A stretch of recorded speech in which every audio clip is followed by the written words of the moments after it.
hustle go come the pay. Your own in no go take. Amen. If you don't find work, do your own. God self go do his own. And flesh go cover bone. Amen. Amen. If you believe it, say amen. If you believe it, say amen. If you believe it, say amen. Amen. Amen. Everything you put your hand go on. Your name go open doors. You self go be a boss. Amen. Amen. Everything you put your hand go on. Your name go open doors. You self go be a boss. Amen. Until where they find begin. One day you go born twins. Amen. Amen. You're not wait on losing job. Landlord come they do like God. One day you go be landlord. Amen. Amen. Good news go locate you. Watch and see it no go take. If you believe it, say amen. No. Amen. Amen. Everything you put your hand go up. Your name go open doors. You self go be a boss. Amen. Amen. Everything you put your hand go up. Your name go open doors. You self go be a boss. Amen. Amen.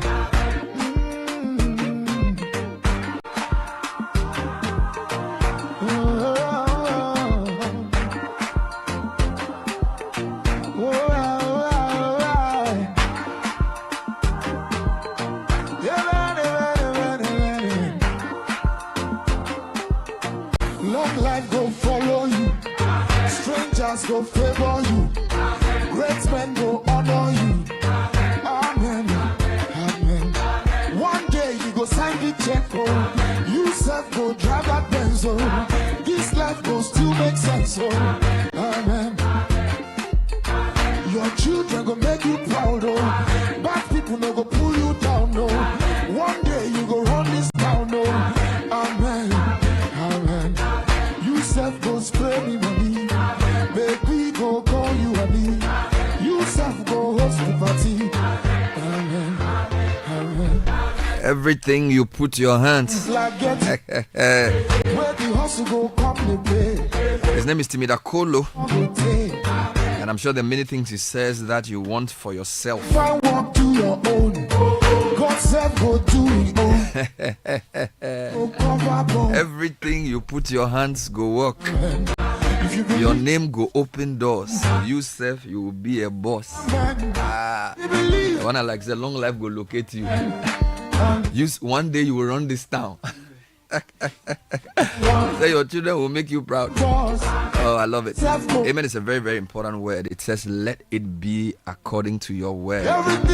Sometimes the best word you need to use is amen to the blessings that have been promised, to the honey pot at the end of that long journey. And it says, this life go still make sense. Because for some people, this life doesn't make sense. So. Oh, it's a great song. Learn the art of self-talk. Learn to talk to yourself. Because, you know, your voice is the dominant thing you hear in your own head every day.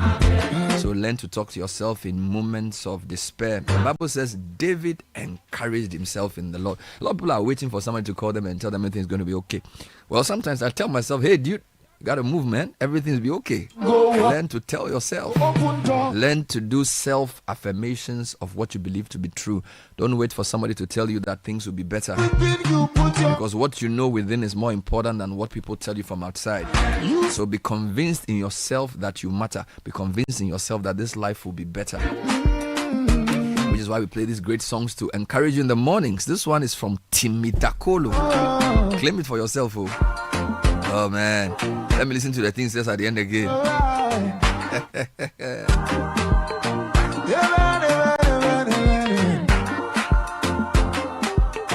Long life go follow you. Strangers go favor you. Great men go honor you. Amen. Amen. One day you go sign the check. Oh. You self go drive that Benz. Oh. This life go still make sense. Oh. Amen. Your children go make you proud, oh. Bad people no go pull you down, no. One day you go run this town, no. Amen, amen. You self go spray me money. Baby go call you honey. You self go host the party. Amen, amen. Don't go to go be your friend. I call it the modern the modern Christians prayer. You know the things they are praying for self. If you believe it, say amen. One day you spray money, don't go take go be your friend. Amen. Yeah, these are good things, but that's not everything. There's more to life than what you get on the outside. Your name go So open. this one is the the modern charismatic Christians' ambitions for himself. That's all they know. That's all they understand. They don't know that you have to work hard. They don't know sometimes you have to go down to go up. They don't understand that the path to greatness is also littered with sacrifice. And the path to glory, sometimes you go through suffering. As for that, they don't want to hear. They just want to spray money. And they want to claim, name and claim. And receive and get. There's a place for that. But the life is much deeper. It's much more meaningful. Good news go locate you. Yeah. Watch and see. This is the City Breakfast Show. We're starting off with the newspaper review segment. Amen. And it's brought to us by Fidelity Bank. From the dreams of youth to the ambitions of adulthood, wherever you are on the career journey or a family journey or a business journey, we are here to support you. Every goal deserves the chance to flourish, and with hard work, dedication, and strong belief in yourself, the seed of greatness is within reach. Trust in the journey. Understand that Fidelity Bank is with you every step of the way. Together, let's turn your dreams into reality. We're also sponsored by Total Excellium. We have a new formula with an amazing 3-in-1 power.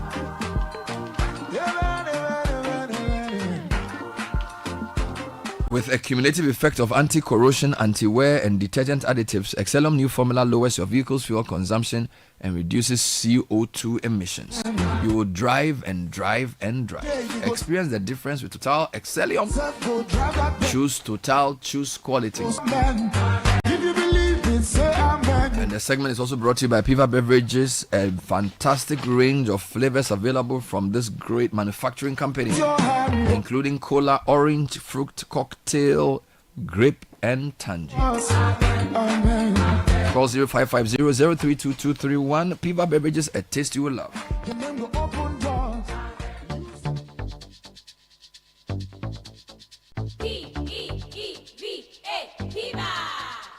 Looking for a burst of flavor in every sip?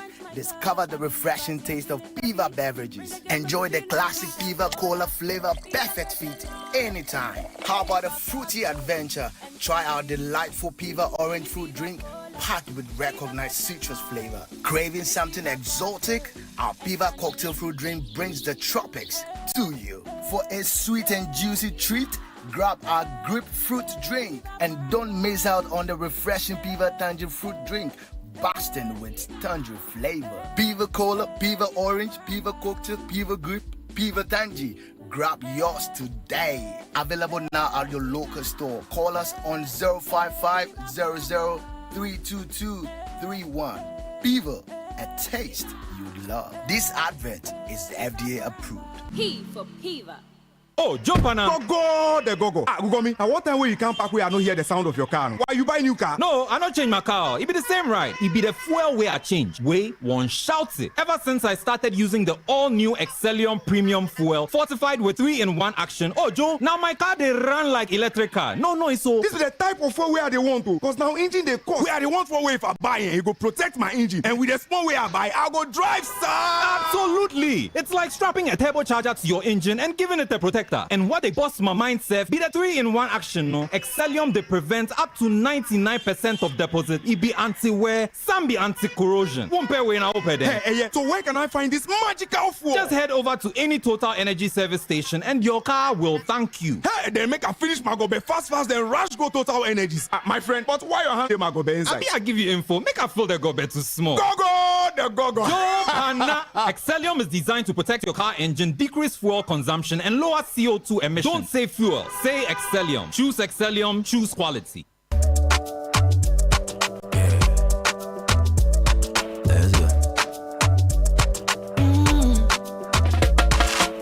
body when you wake up in the morning and you know the money calling. Oh, you go work, but you know it's out on your side. If I believe with us, if I hold my hand and believe, cause you know it's out on your side. And when you dream, no say I live for you. And when you hustle every day, when you wanna go, anything you do, I live for you. If I believe I live your side, fidelity. If I believe with us, fidelity. If I know I live your side, fidelity. This is the Citi Breakfast Show, the city's biggest conversation.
So it's 6:37. We want to jump into the newspaper review segment. It's an interactive show. We want you to get in touch.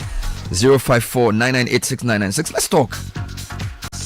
Yes, we give voice to your problems and we also channel them to the right duty bearers. My name is Avle. You're tuned to Citi Breakfast Show 97.3. WhatsApp number 054-998-6996.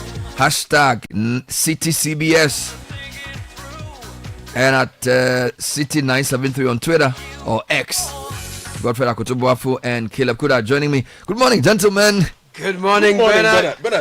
Bernard, how are you? I like your shirt, it's nice. We are dressed very differently. Yeah, it looks like something. I'm in a suit, you are in African, and he's in sports. For the road because from here I have a road trip on the road. But you say you don't drive. When I say I have assignments on the road, you know I'm on the road in the area. Oh, you there? I'm on the road in the area. But speaking of which, two quick things, Bernard, and most of them are in the news. One of them is the newspaper, one is not. I do not like the way the police are behaving. Still? But yesterday the Ashanti region won. What happened there again? Chaos broke out before they were able to conduct the election. How do you reorganize? You've rescheduled a new venue, everything. Yeah. Put in place new security arrangements, and still have problems with security. So they could have prevented it, or they should have stopped it. What do you think? Why are you saying? I don't understand the current model again, where there is a fear of applying the law. Yeah. Arrest people. Yeah. They arrested one person, yes. But you think? But when you watch the videos of what was going on, yeah, Charlie, look, they could have done so much. They could have done so much better. The second one, Bernard, I have a prize to share this morning. A prize? Yeah, it's not a prize any municipality should want, but I have firmly concluded that the municipalities that share Royal House, Kaneshie, Abusi Okai, they are the three filthiest municipalities in Accra. Hey, what research did you do? Oh, this one, it is by sight. What did you see? Just take a drive through that. You don't have to use anywhere else. Just drive around the new roundabout. Just don't even enter Kaneshie. Just do roundabout. Just the roundabout. Just do the new roundabout and come back. There's filth there. Bernard, it's not. I can understand. This new roundabout that they are now decorating. Bernard, people be whole Jerry. Are you serious? Charlie, somebody somebody was easing himself there. Another person. Where? On the roundabout? But on the right side, right here. You know, there's a Stanbic Bank. Are we talking about the same thing? There's a Stanbic Bank on the road, on the right side. You mean the roundabout that is close to Royal House Chapel? Yes. Oil Dome. Yes. At the bottom. Yes. People were doing what? Bernard, somebody there's a public bathhouse open there. Like a real bathhouse, or people are just bathing. People are bathing. How? Yeah, and then people are also doing their number 2. There. Oh yeah, happily. Open defecation. Yeah. And you see, somebody might say, "Oh, the filth is born out of the construction that is going on there." This is not construction filth. Wow. This is a thing. I don't even know what to say. Like that people are bathing in the open and people are Bernard, I say go there this morning. I had to stop my car when I was making the turn onto the road. I stopped my car and told 2 persons that what they were doing was not nice. What were they doing? They were passing their kids near the road. Yes. Oh, Ghana, a road that hasn't even finished. So this one, what do we need to do now? And it's Bernard. There's so much litter. Like plastic. But the place is new. It's a fresh place. Yeah, but my point is either the place is not being cleaned regularly. Yeah, it doesn't look like the municipalities pay attention to who cleans the place. Oh, is that bad? Yeah, that place has not. I don't think that road has been swept since they opened it. So let me ask you: when we were young, when you wake up in the morning, you sweep your house. So is it that Ghana, when you wake up, you don't sweep again? It's like, the normal functioning human being, when you wake up, you clean your environment before you do anything. So like right now, nobody sweeps anywhere? No. So the 3 of them, they should share it. But as for Abosi, there's always been filthy. Ablekuma South, Okainkwe Central, and AMA. Yes. They should carry it. I think we should just talk about the regional minister, because I don't even think the assemblies make sense anymore. Yeah. I don't even, the concept has been destroyed. So let's say, regional minister, please go and ensure the filth goes, whether you're going to start a Friday sweeping or whatever day you want to do. Well, they said the first of every month or the last of every month is going to be something. But the kind of, you see, the reason why I'm a bit upset is this is a high usage road. 2, there are safety issues. 3, it's very public Accra. And people are bathing in the open. Yeah, so. And people are doing. Are you serious? Why didn't you take photos? It's an eyesore. No, the best I could do was stop the car and tell the people to stop. Abeku knows what I'm talking about. He uses that road every morning. He knows exactly what I'm talking about. It's very early. I don't want to use some gun words. Yeah, Charlie. Charlie, my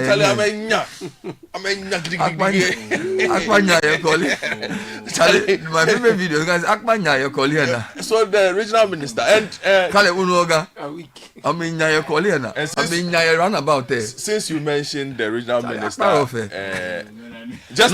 you see, a soft reminder, Bernard. We have to say it. A soft reminder. Yes. The city is still dark. She promised that street lights 50 days. We want to know where she's starting from. Under no pressure. I'm giving pressure. You can't see anything. No, she gave the promise under no pressure. Okay. So I'm telling her that. But let me ask you a question. Calm down. Is it fair for us to litter the city and then call somebody to clean it up? The people who were doing the thing there. Yes. I mean, think about it. It's ordinary citizens. Why can't we also take responsibility? You see, because the municipalities have not put in place deterrents. They have not let the people know that you can't be here and do this here. In Ghana, every space is. You see, at that time I asked you this question: where in Ghana can't you sell? Maybe sell anywhere. Maybe in front of the president's house. They hawk in front of people sell in front of Jubilee. What are you talking about? It's a market. It's an open market. We sell everywhere. So I asked you that question. You didn't answer me. Today you still can't answer me. Where in Accra can't you sell? I'm thinking about the question. Okay. Whilst you are thinking about it and our listeners are thinking about it, the president says he's resetting something on the front page of the daily graphic. Let me give you details. Today you said that came, pa. President names 3 key tasks. I will give you details of that one. Assign governance role to chiefs. Dr. Dufour. National Education Forum opens today. Yay. And some people are not happy. Yeah, Reverend Tim Forges is no. Christian Council said they were not invited. Catholic bishops said they were not invited. Oh! They wrote a long letter, so I read it to you. You read it to me. This love letter there.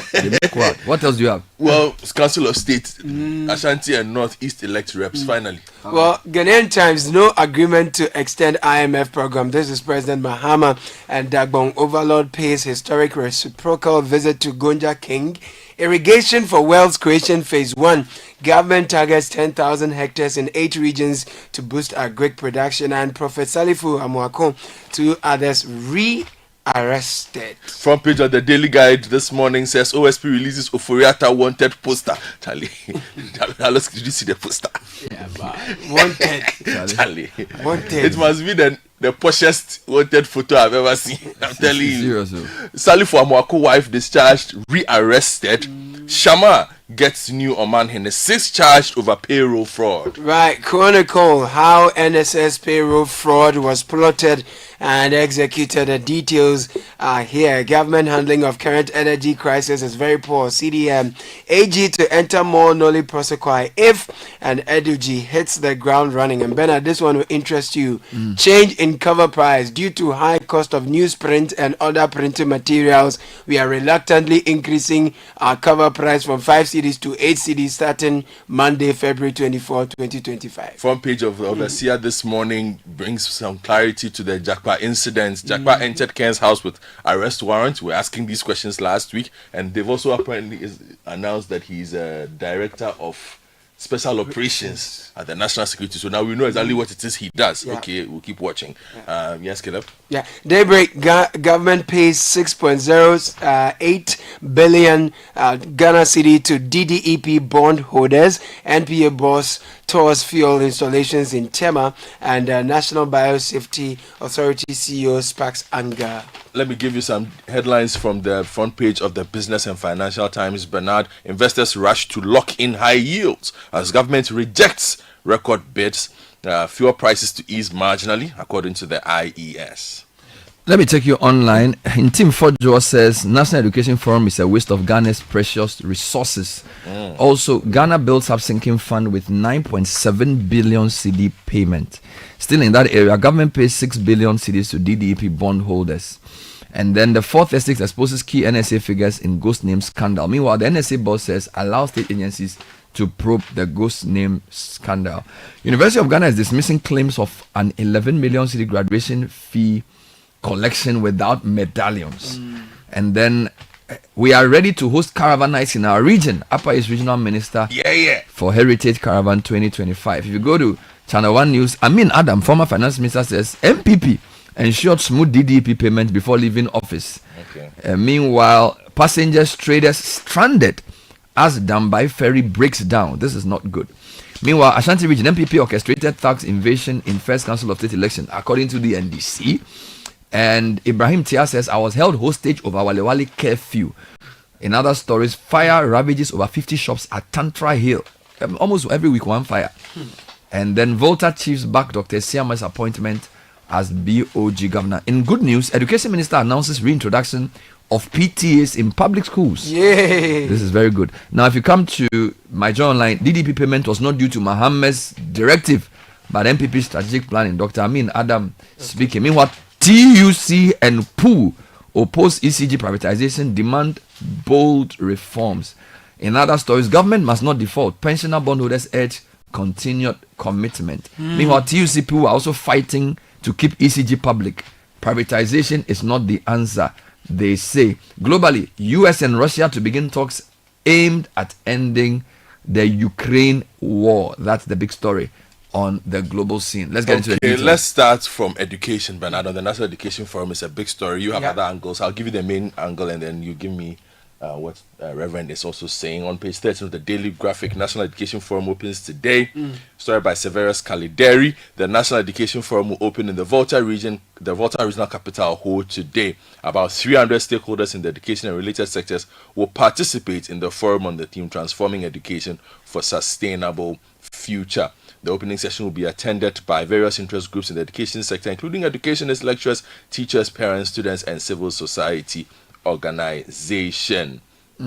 Two quick reactions. Johnny Tim Fojo, former deputy minister, has been speaking. He thinks there is the forum is not necessary. He was speaking on CNR yesterday. He questioned the necessity of the forum and emphasized the need for Mohammed's administration to implement his proposed educational policies. And then Education Ministry announces, or Education Minister announces reintroduction of PTAs in public schools. That's right. Details of that is captured here on Daybreak as well. Education Minister Haruna Idrisu has announced the return of Parent-Teacher Associations, PTAs, to the management framework of public schools. The move aims to strengthen cooperation between parents and teachers, ultimately enhancing student learning outcomes. Speaking at a public forum, the minister highlighted the importance of PTAs in fostering community involvement in schools. Meanwhile, the Ghana Catholic Bishops' Conference and the Christian Council are not happy that they have been excluded from the list of invited guests at the National Education Forum. I read parts of their statement. The Ghana Catholic Bishops' Conference and the Christian Council of Ghana have received with great concern and disappointment the news of an upcoming National Educational Forum scheduled to take place on the 18th and 19th of February. While the list of invited national level stakeholders includes some of the organizations associated with our two institutions, the Catholic Bishops' Conference and the Christian Council as such were excluded from it. As key stakeholders in the educational sector, particularly in the provision of quality education through our schools, we are perplexed by the omission of our contributions to discussions that we consider pivotal to the future of education in Ghana. We call on the government of Ghana through the Ministry of Education to reconsider this exclusion and extend an invitation to the Ghana Catholic Bishops' Conference, Christian Council of Ghana, and other relevant bodies to ensure that the forum reflects a truly inclusive dialogue on the future of education in our country. More on this later on. Okay, I'll take you to some business news, Bernard, on page 3 of the BNFT. Investors are investing, Bernard, according to the story by Joshua Walasi Amlianu and Ebenezer Chike Eje in Joku. Investors are scrambling to secure attractive returns on treasury bills as government rejects a record 8.2 billion Ghana cedis in bids to drive interest rates lower. At the latest auction, total bid surged to 17 billion Ghana cedis, the highest in months.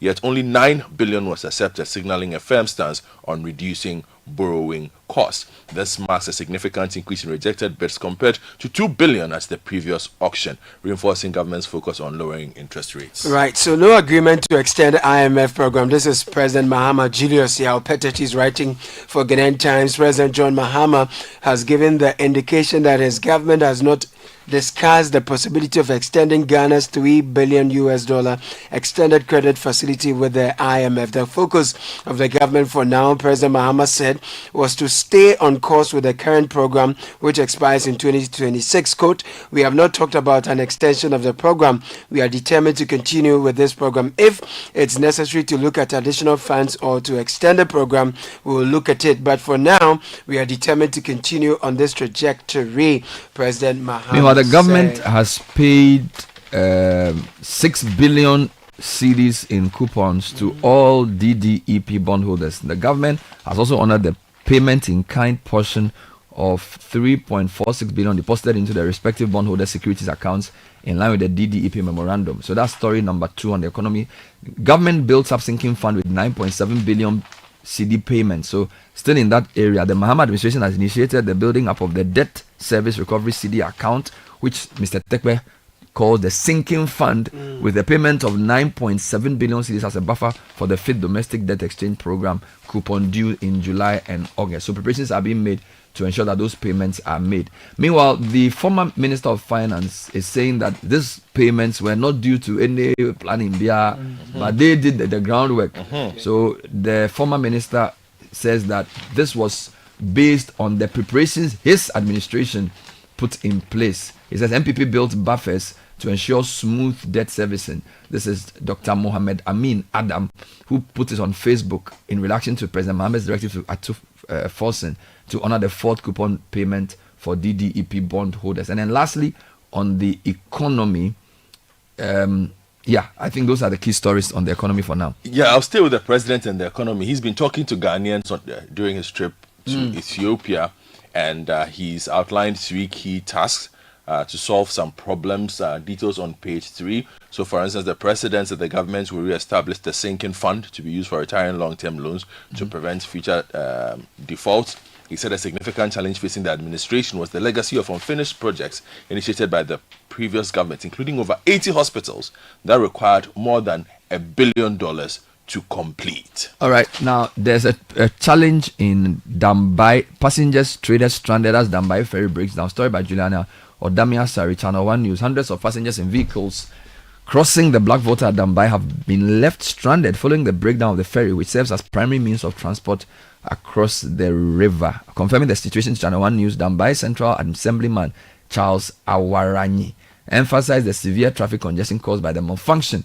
He noted the situation had worsened with trucks loaded with perishable goods stuck on the other side of the river, leading to significant loss for traders. Now, this ferry broke down Sunday morning, exacerbating issues for market activities. This was around 9 o'clock in the morning. They are pleading the VRA to take note and ensure that the problem is solved. Speaking of VRA, there appears to be some discontent over the appointment of the acting CEO. So this is on Class FM. VRA staff oppose appointment of Eko Obin Kenzo as acting CEO. Opposition has emerged within the NDC caucus and among the staff of VRA about the potential appointment of Mr. Eko Obin Kenzo as acting CEO of the authority. Stakeholders argue that his appointment would be a major setback for VRA, citing allegations of other things, mismanagement, abuse of power, etc., etc. In a press statement, NDC caucus and VRA staff expressed concerns over Mr. Kenzo's alleged involvement in a procurement scandal. Lots of things they are saying. They accuse him of, all kinds of things. And then the caucus and the VRA staff are demanding the appointment authority halt any plans to make him the substantive CEO since he's acting now. Let me give you some new details from Nswatre.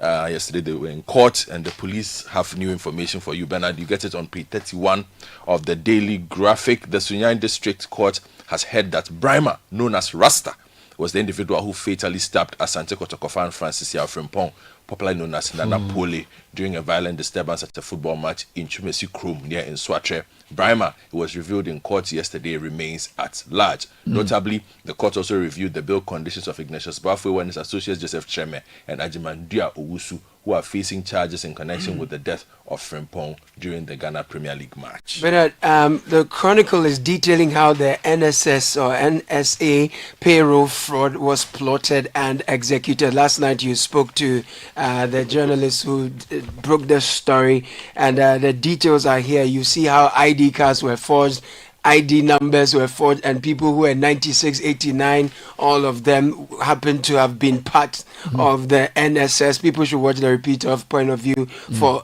the details of that. But Chronicle has all of that on page 3 as well. So we are meanwhile, government renews Boku curfew, enforces total ban on weapons. That's a story from the Upper East region, and it says the Minister for Interior Muntaka Mohammed Mubarak has renewed the curfew imposed on Boku municipality and its surrounding areas in the Upper East region. The directive issued under an executive instrument is expected to take effect Monday, February 17. Curfew is 8 p.m. to 5 a.m. So it's a dusk to dawn curfew. The MP for the area is not happy with that particular one. We'll leave it here for now. That was a newspaper review. Coming up next is the Citi Business News. Join the conversation on the Citi Breakfast Show on Facebook at facebook.com/Citi97.3, Twitter at twitter.com/Citi973, and Instagram at instagram.com/Citi973 with the hashtag CitiCBS.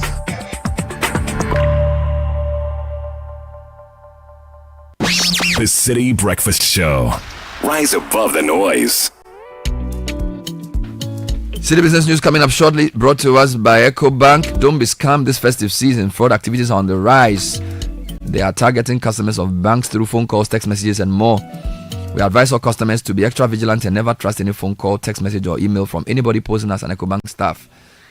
Beware of these fraudsters trying to gain your trust. So, bank account details can only be upgraded or updated at an EcoBank branch, and EcoBank Mobile Money app can only be upgraded at the App Store or the Play Store.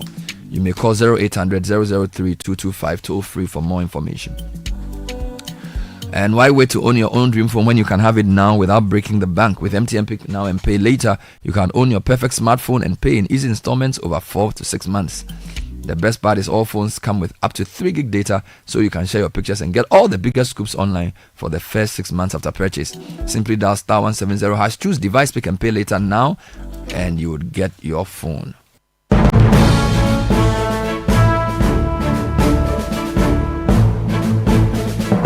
Lati is joining us with the business news. Good morning. Good morning, Bernard. Hello out there to you. Welcome to the breakfast edition of Citi Business News on 97.3 Citi FM, proudly brought to you by MTN, Goil, and Ecobank. Coming up this morning, government set aside 9.7 billion Ghana cedis into sinking fund account to serve as buffer for DDP-induced coupon payments. Also, National Petroleum Authority sets a new price floor for petroleum products for the second pricing window of February. And later, we explore why Ghanaians still pay more for data despite the competitive pricing.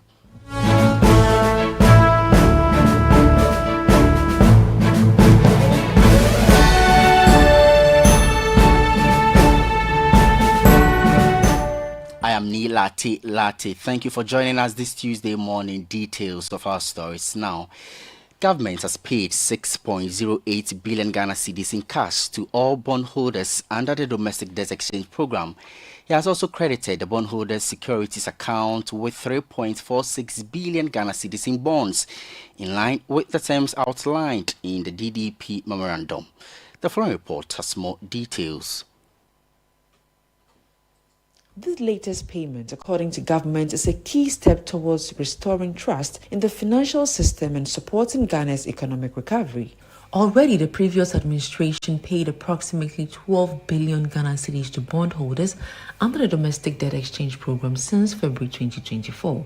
To ensure future payments are met on time, the Mahama-led administration has set aside 9.7 billion Ghana cedis in the special account known as the sinking fund to help cover the next round of payments due in July and August 2025. In a statement, government reassured investors that it is committed to honoring all financial obligations under the DDP. It also mentioned that the upcoming 2025 budget will introduce further measures to rebuild investor confidence, improve government spending, and ensure greater transparency in managing public funds. Despite the economic challenges the country currently faces, the government says it is focused on stabilizing the city, controlling inflation, and creating jobs. Netele Ajao starting us off with that report to the energy sector now, and the National Petroleum Authority has introduced a new price floor for petroleum products for the second pricing window of February, requiring all oil marketing companies and LPG marketing companies to adhere strictly to the set minimum prices. The directive mandates that no company should sell fuel below the established threshold, with violators at risk of facing potential sanctions from the regulator. The price floor for petrol and diesel has been set at 12 cedis 56 pesos and 13 cedis 45 pesos per litre, respectively, while LPG has been fixed at 14 cedis 26 pesos per kilogram. The move aligns with the petroleum pricing guidelines, which seeks to ensure stability in the downstream sector. The NPA's enforcement of the price floor is expected to prevent price undercutting among industry players, which could destabilize the market. Meantime, Executive Secretary of the Chamber of Petroleum Consumers Ghana, Duncan Amoah, has called on the government to pay attention to fuel pricing to ensure stability and prevent excessive increases that burden consumers. His concerns come in the wake of 3 consecutive fuel price hikes since the beginning of the year, followed by a price reduction in the second pricing window of February. In an interview with Citi Business News, Duncan Amoah stressed the importance of government mitigating rising costs of fuel. If the people will wake up to get to work or back from work, if the government will be able to even function, if the MMDAs will be able to function, if anybody will be able to function within the economic space, fuel will play a very vital role. So for us, whatever importance a government attaches to fuel, it attaches to its own economic indexes. And we think that this government would have to focus a lot on fuel pricing, because the moment that goes up, transport operators would definitely demand for their pound of flesh. And then again, the market women would start reducing your balls of kinky. Everything starts getting smaller and smaller simply because prices of fuel have gone higher and higher. There's a natural effect on the economy, and I think that the government will need to pay a lot of attention to fuel pricing going forward. Duncan Amoa is Executive Secretary of the Chamber of Petroleum Consumers Ghana, COPEC. You are still listening to the breakfast edition of City Business News on 97.3 Citi FM with me, Ni Lati. To the agriculture sector now, and cocoa prices play a crucial role in Ghana's economy, directly impacting the incomes of farmers and the country's export earnings. But how are these prices determined? Understanding these price mechanisms is key to ensuring fair compensation for farmers and stability in the cocoa sector. My colleague Daniel Odromens has more in the following Newsdesk report. The farm gate price of cocoa is the price at which cocoa beans are sold directly from the farm. In Ghana, the pricing strategy for cocoa is determined using two types of prices, the spot price and the futures price. The futures price is used when the cocoa beans are not readily available and farmers or traders agree to a price based on future delivery. This price is heavily influenced by the international market. On the other hand, the spot price applies when cocoa beans are immediately available for trade. In Ghana, around 60% of cocoa pricing is based on the futures market. The country often sells cocoa in advance, securing a price based on international market trends, although the futures market can be volatile and unstable. To determine the farm gate price, several factors are considered. The industry cost is one key component. This includes the cost associated with assessing the cocoa beans, conducted by the Ghana Cocoa Board, which charges a 20% fee based on the international market price. Other costs include expenses for jute bags, transportation from the farm to the port, and payments for those who help carry the cocoa beans. Farmers typically focus on the farm gate price, which is a combination of the producer price and the international market price of cocoa. However, the final price also reflects several deductions, the licensed buying company margin and Cocoa Board's margin. Understanding these factors is crucial for farmers to know the price they will receive for their cocoa, but it also highlights the complexities in the pricing system within Ghana's cocoa industry. City Business News' Daniel Odromens with that Business Desk report. Onto our headline story now, and access to affordable internet is crucial in today's digital economy, yet Ghanaians continue to pay more for data services in the sub-region, although the country has been ranked second in terms of lowest average price per 1 gigabyte. But what is driving these high costs, and what can be done to make data more affordable? Emmanuel Opon has more in this report.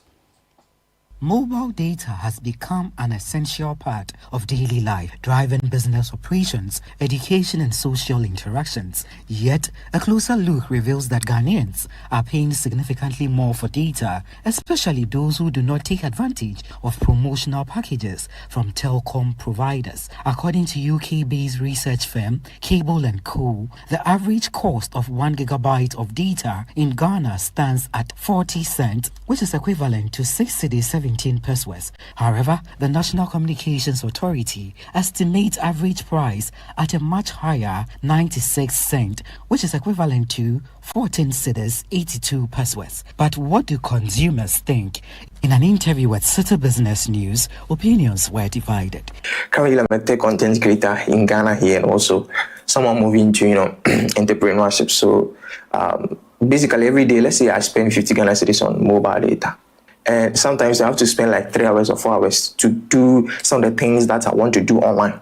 But due to the higher consumption of the mobile data and also, the price, I have to reduce it up to, 1 hour, 50 minutes or, just 1 hour. Yes, I wish it to come down. But that 890 megabyte, if you are using it will reach even a single day. When you come to have that idea that, okay, this is it, you need it that much. So you sometimes have to ignore the amount and just get it because you are in need of it. Without the data, the phone is quite useless. Interestingly, while Ghana's prices may seem steep, neighboring countries like Togo and Cote d'Ivoire charge even more, $1.56 and $1.97 per gigabyte respectively. The Ghana Chamber of Telecommunications attributes Ghana's data cost to factors such as high taxes, infrastructure expenses, and regulatory policies. In an interview with Citi Business News, the Chief Executive Officer of the Chamber, Dr. Kenneth Ashikbe, emphasized the need for a balanced approach in addressing structural issues within the telecom sector to ensure fairness for both consumers and network operators. Be that as it may, for us as an industry, we also are cognizant of the fact that if we could lower the cost of data, we could get consumers buying a lot more. But unfortunately, you need to situate that within the cost of producing data and the value, the price at which data is sold in a very competitive market like the telecom market is a product or function of the cost. So when you have a situation where majority of your inputs, so far as telecommunication is concerned, is imported, and you have the CD depreciating from the 6 CDs all the way to 16 CDs now, you then will realize the fact that your cost, of producing 1 gig of data, 1 MB of data would go up. If you take into consideration that your some of the charges, the fees you pay, the regulatory fees are computed in dollars. Meanwhile, the Minister for Communications, Digital Technology and Innovation, Sam Nati George, has inaugurated a committee tasked with developing a roadmap to reduce data costs in Ghana. And if you ever wondered why you pay heavily for data, I'm sure you got your answers in there in Emmanuel Opon's report. Before I go, let me take you to the forex market where the dollar is trading at 15 cedis rather, 90 pesos. The British pound at 19 cedis, 45 pesos. That of the euro going for 16 cedis, 50 pesos. I am Neat Latte. Do have a good business day. Every day, people have money emergencies. Ma, I need my school fees. Mommy chop money. Ratchet, mommy rent. Emergency. Now, there's a new emergency number in town. More money, challenge and enjoyment. At the top life we got. Dial star 770 hash for money emergencies and chop life. For emergency access to your bank accounts, transfers, utility payments, loans, and more. Dial star 770 hash. Bank on the go even without data with EcoBank's short code for digital banking. EcoBank, the Pan-African Bank. The other day, I visited Kweku at his spunky new office to congratulate him on opening his business. And man, was I impressed. The business is just moving quick. The sales, customers, everything is just working seamlessly. The secret? He said, it's MTN Business Broadband. In this fast-paced environment, we need fast and reliable internet to support all business types. No laggy online meetings, great download and upload speeds, impeccable business management systems, all inclusive. I mean, you can have it all. Sharp! I signed on immediately.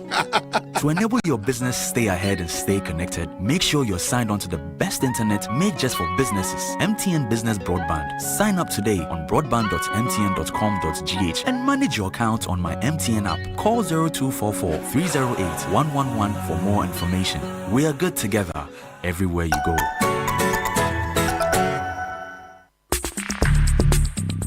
Join the conversation on the City Breakfast Show on Facebook at facebook.com/City97.3, Twitter at twitter.com/City973, and Instagram at instagram.com/City973 with the hashtag CityCBS.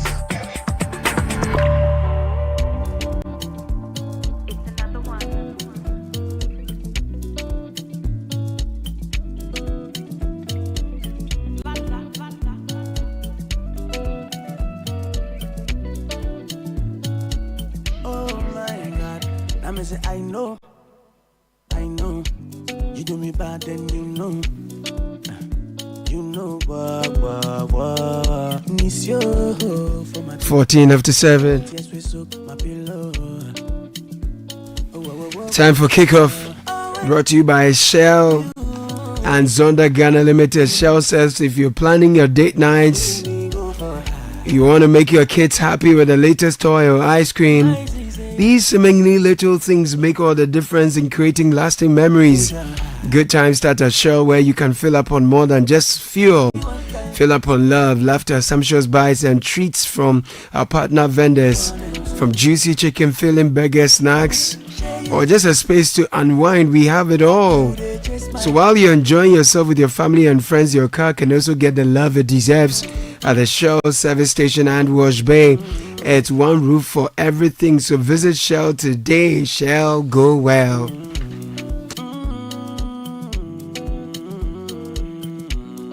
The City Breakfast Show. Rise above the noise.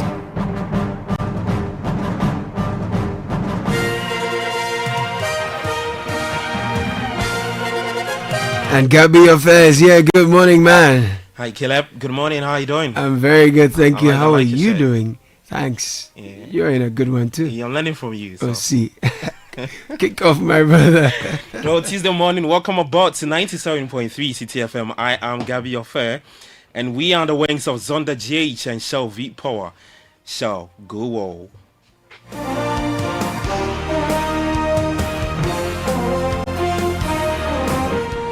Alright, so let's get straight into the details and starting off with Instruction 1, Kotoko stabbing case. It took a new turn yesterday at the Sinyani District Magistrate Court B, where 2 legal reps faced off during the proceedings. Now, following yesterday's session, Instruction 1 CEO Ignatius Bafoewa and 2 others have been scheduled to reappear in court on March 3, while 4 individuals are set to reappear on March 10, 2025. We have more in the following report.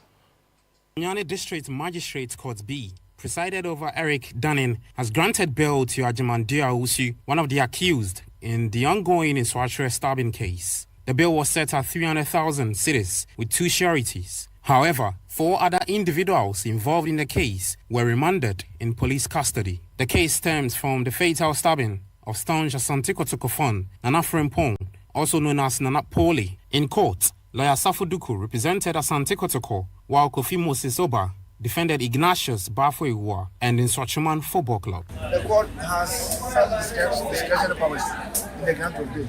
So no matter what the law says, the court has the power to grant bail. What I was not happy was the fact that the Attorney General's office failed to oppose the bail application filed by a lawyer for the police inspector. I think that they should have opposed the motion. Ignatius Bafoewa and 2 other persons are to reappear on 3rd March, while 4 other persons are to reappear at court on 10th March 2025. Well, staying with that story, Asante Kotoko spokesperson lawyer Safu Samoduku further had this to say about the ongoing case seeking justice for the late Francis Nana Pole Frimpong, stating that the police had been able to identify the culprits behind the stabbing. Now it means that one person is still at large. He's called Brahma, which the police per their facts state that he actually stabbed the deceased person to death. In fact, according to the police, I'm talking from their facts, which is now a public document, all the accused persons have admitted to the fact that it was that guy called Brahma, who is now at large, did stab Poli to death. Okay, so that's Kotoko's spokesperson Samuel Safu Duku speaking there. Still some stories related to hooliganism. Mr. All Blacks Communications Director Nathaniel Bain has reaffirmed the club's stance in his initial statement, accusing Omina Shackson of orchestrating the attack on referee Esodo Morrison. According to the statement, Mr. All Blacks claimed that Shack's owner Pakusindum, along with an official named Kelvin Abuaje, stormed the pitch and instructed the players to abandon the match, and this led to the confrontation with the referee, leading to a 27-minute delay. When you look at the press statement that's being issued by the club, whatever is in the press statement is our position. It's exactly what happened on the numerous accounts from the players, from the playing body, from the players' technical team members, then officials who were on the field or were inside the stadium.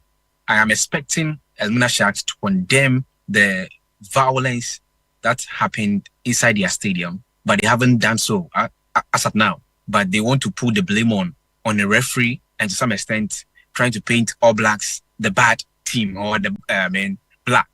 The issue is there was a penalty which was awarded to All Blacks.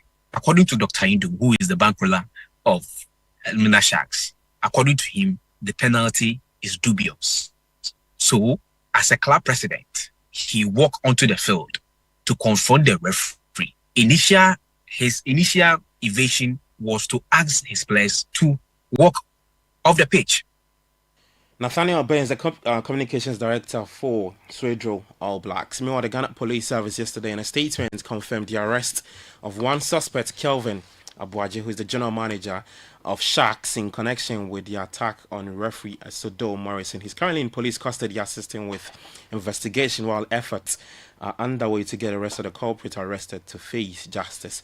Well, the statement released by the Ghana Police Service led to the bankroll of Sharks, Dr. Pakwesi Ndum, in a strong worded statement on Facebook, delivering a scathing reaction to the arrest of Abuaji, and took a swipe at the GFA in a post he made earlier yesterday on Facebook.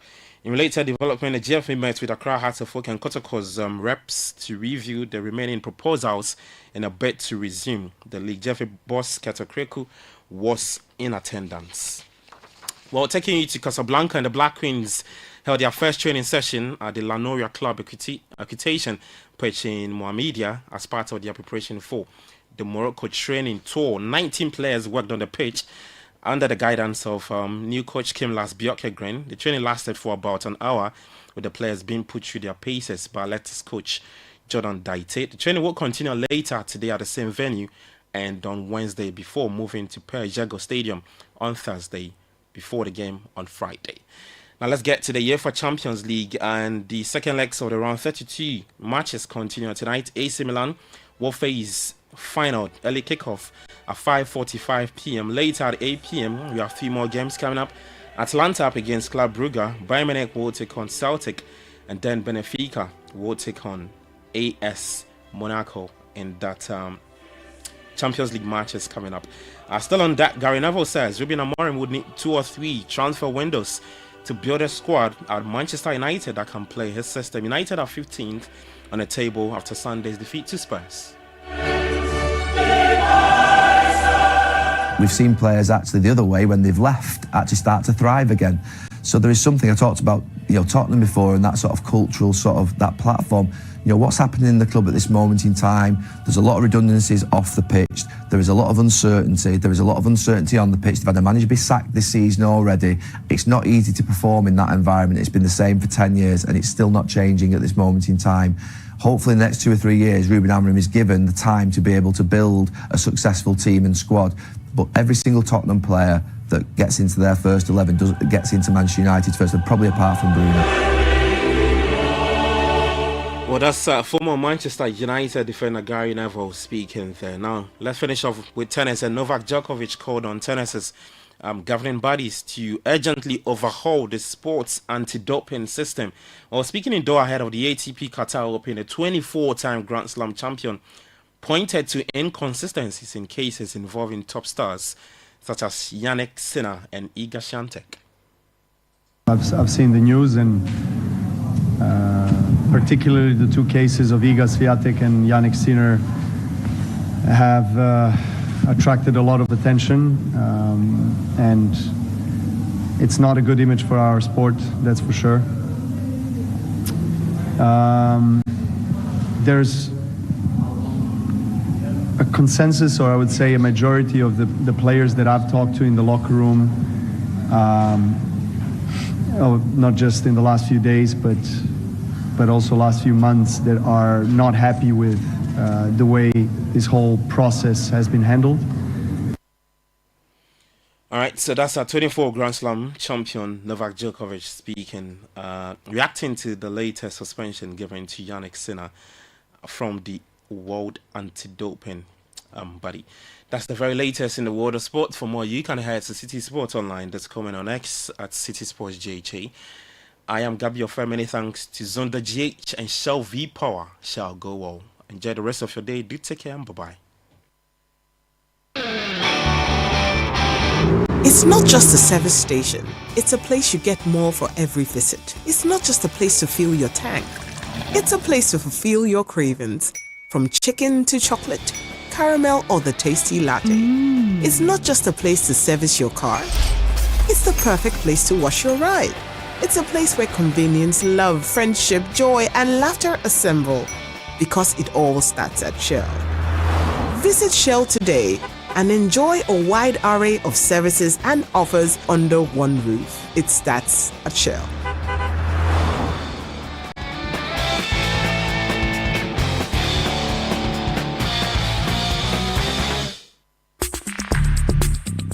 Join the conversation on the City Breakfast Show on Facebook at facebook.com/City97.3, Twitter at twitter.com/City973, and Instagram at instagram.com/City973 with the hashtag CityCBS.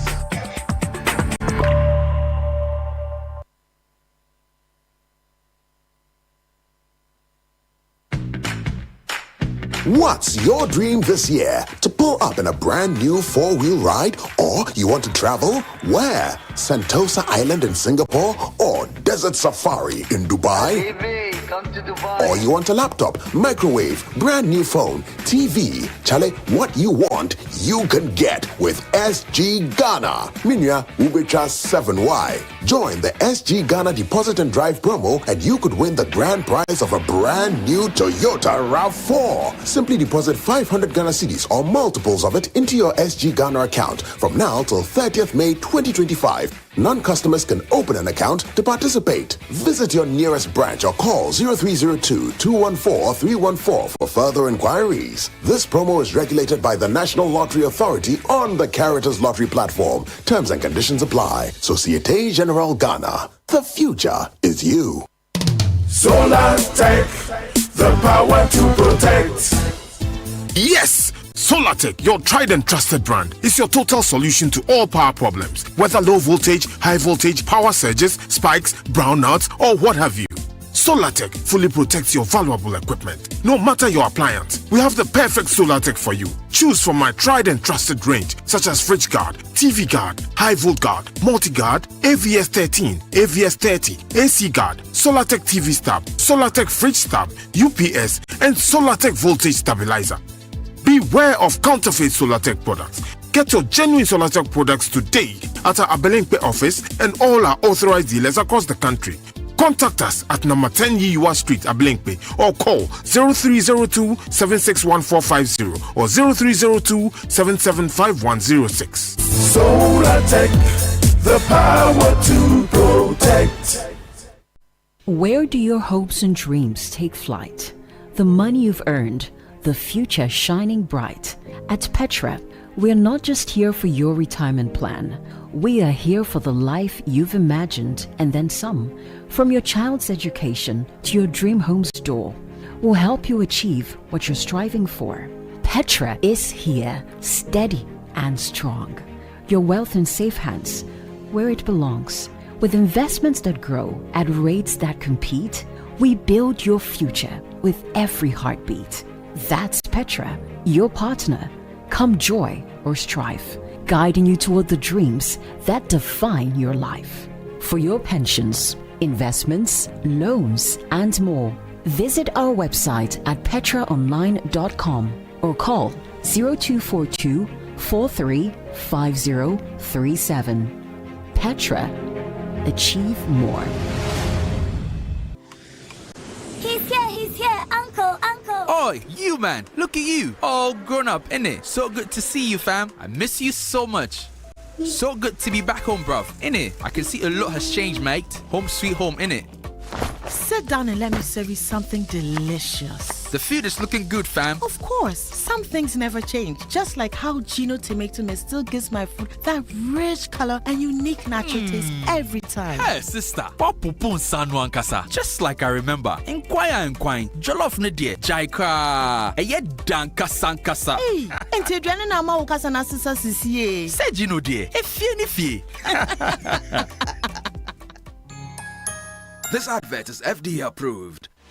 Fly Emirates from Accra to Dubai and beyond and start your holiday on board. Enjoy complimentary food and drink. Explore up to 6,500 channels of entertainment, including live sport. Stay connected with onboard Wi-Fi and relax in comfort with world-class service all the way. You get so much more in Emirates economy. Book your next getaway at emirates.com. Fly Emirates. Fly better. Join the conversation on the City Breakfast Show on Facebook at facebook.com/City97.3, Twitter at twitter.com/City973, and Instagram at instagram.com/City973 with the hashtag CityCBS.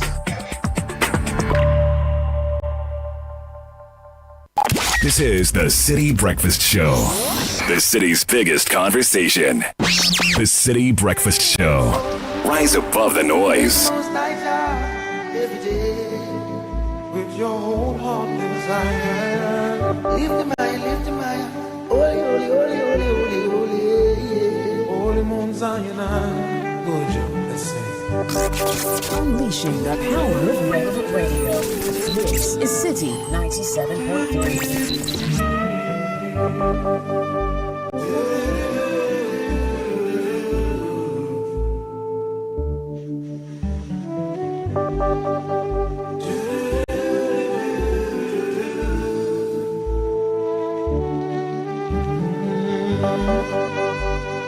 City 97.3. More variety.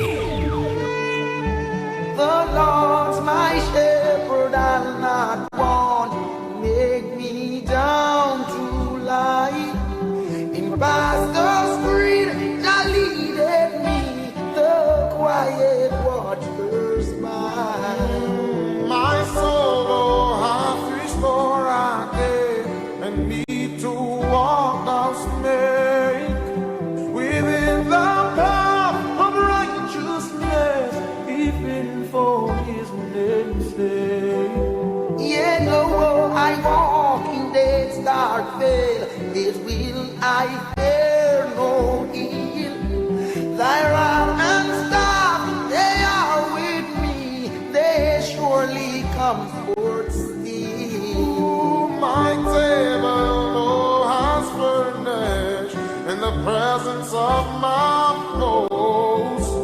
My head go half anointed with oil, my cup it overflow. Goodness and mercy all my life shall surely follow me. And in just us arrive on my dwelling place must be. Goodness and mercy all my life shall surely follow me, and in Jehovah's forevermore my dwelling place shall be.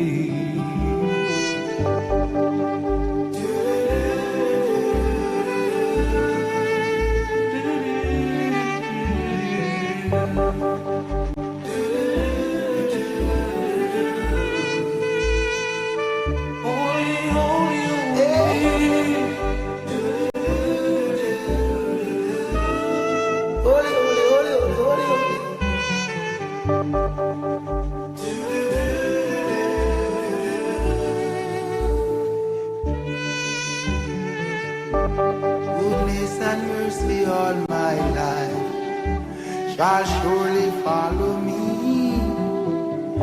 and in Jehovah's forevermore. Unleashing the power of relevant My radio. dwelling This place is must City be. 97.3. Even though I walk through the valley of the shadow of death, I fear no evil, for thou art with me, thy rod with me.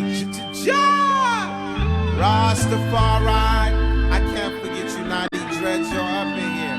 I gotta respect that, you know what I'm saying? Light is in the air. Enemy on the borderline, who'll be the next to fire? 41 shots by the Avle side. You said he reached her, but he didn't have no peace, sir. But now he rests in peace, sir, in the belly of the beast, sir.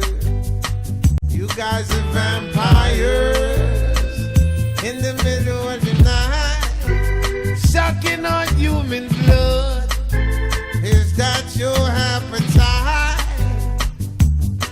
You said he reached her, but he didn't have no peace, sir. But now he rests in peace, sir, in the belly of the beast, sir. Have you ever been shot 41 times? Have you ever screamed and no one heard you cry? Have you ever died only so you can live?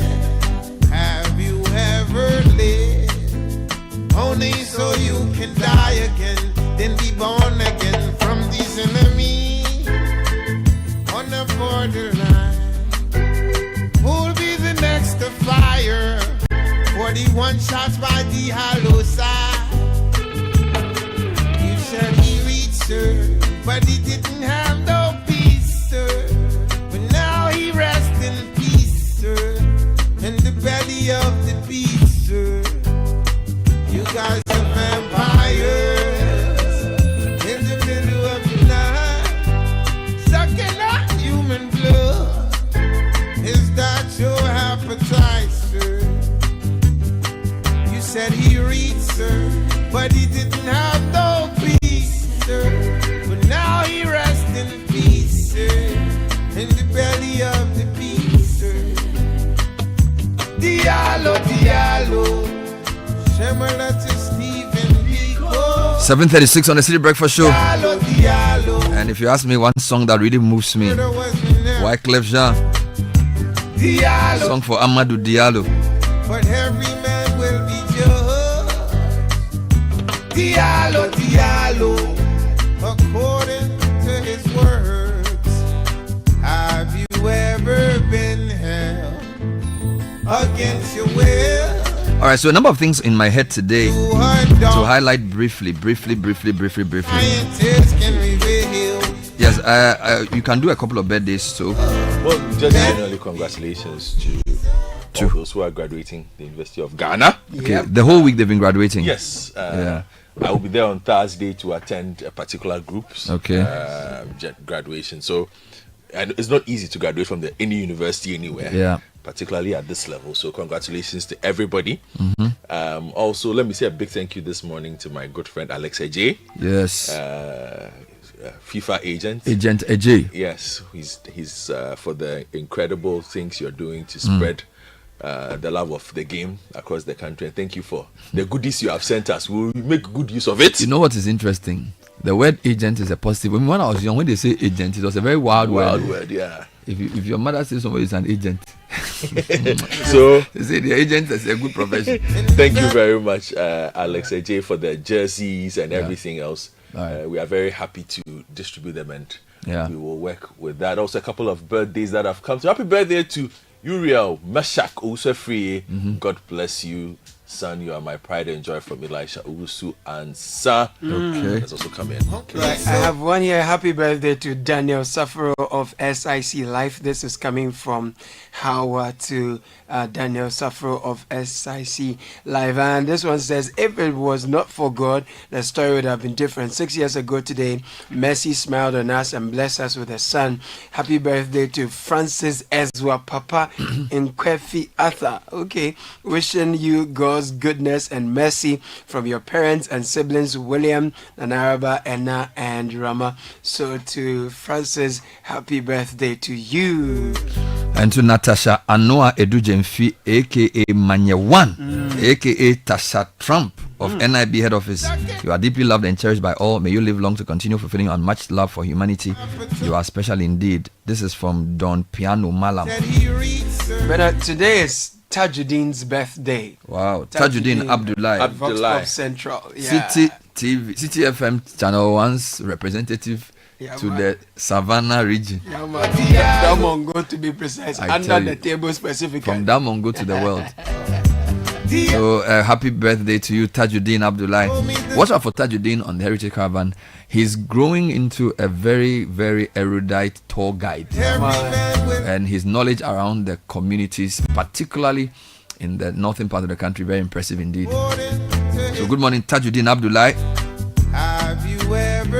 And even though Tajuddin works in the programs department, There's a lot of things. During the election, he helped us so much in Savannah with his reportage. Yeah. There are so many people who work around media who can actually do journalism that you don't know. So Tajuddin, happy birthday to you. So I wanted to just point out two things quickly before I deal with my main problem. So Dr. Dufour said something about chiefs being integrated into our development, and we sort of glossed over it, right? And I you agree? Yes, before independence, it was the chiefs who were leading us in our quest to basically develop. So we were organized around chiefs. And when the British came, they used indirect rule. So they worked with chiefs and traditional rulers to govern. And there have been some very, very influential chiefs who've done a lot of great work in our history. So I think we should rethink the role of chiefs. I'm not necessarily saying we should do this or that. I think sometimes a life that you don't reflect on is not worth living. So what Dr. Dufour has said is an opening for us to think about what we can do with traditional authority. Because if I look at normal political authority in the way our politics works, they've not been that great. Right? So you can't necessarily say that because chieftaincy has had problems and that there have been issues of chieftaincy disputes, chiefs almost have become second fiddle, except one or two very powerful ones. And I think if I look at how dysfunctional local government has become, think about it. If the Adabraka Manche says that today we are not going out because we are doing homework, we will listen. If he says we should do cleanup, we'll follow him. Yes. Good. We don't even know who the MCE for Adabraka is as we speak. You mean Clote? Yeah. So what I'm trying to say is that there's a certain we can deploy. So last week Monday I went to the Gamanche to pay a courtesy call on him on behalf of Citi and Channel 1. And look, the things he's been able to do in 2 years, just using the power of who he is. All right. People just come and pay a courtesy call on him, and then he'll make an important point. He gets media coverage. He spoke about the girl child education. He's getting support for that. It's a very powerful position. And I think, I'm not saying like we should make them necessarily become part of the political system, but there should be some roles that we can assign to them to help block the gaps in our governance system. I think a weak link in our governance system is our local government. Our local government is very weak, partly because it's seen as the spoils of war for the winning party. So they don't really approach it from the perspective of who can do the work.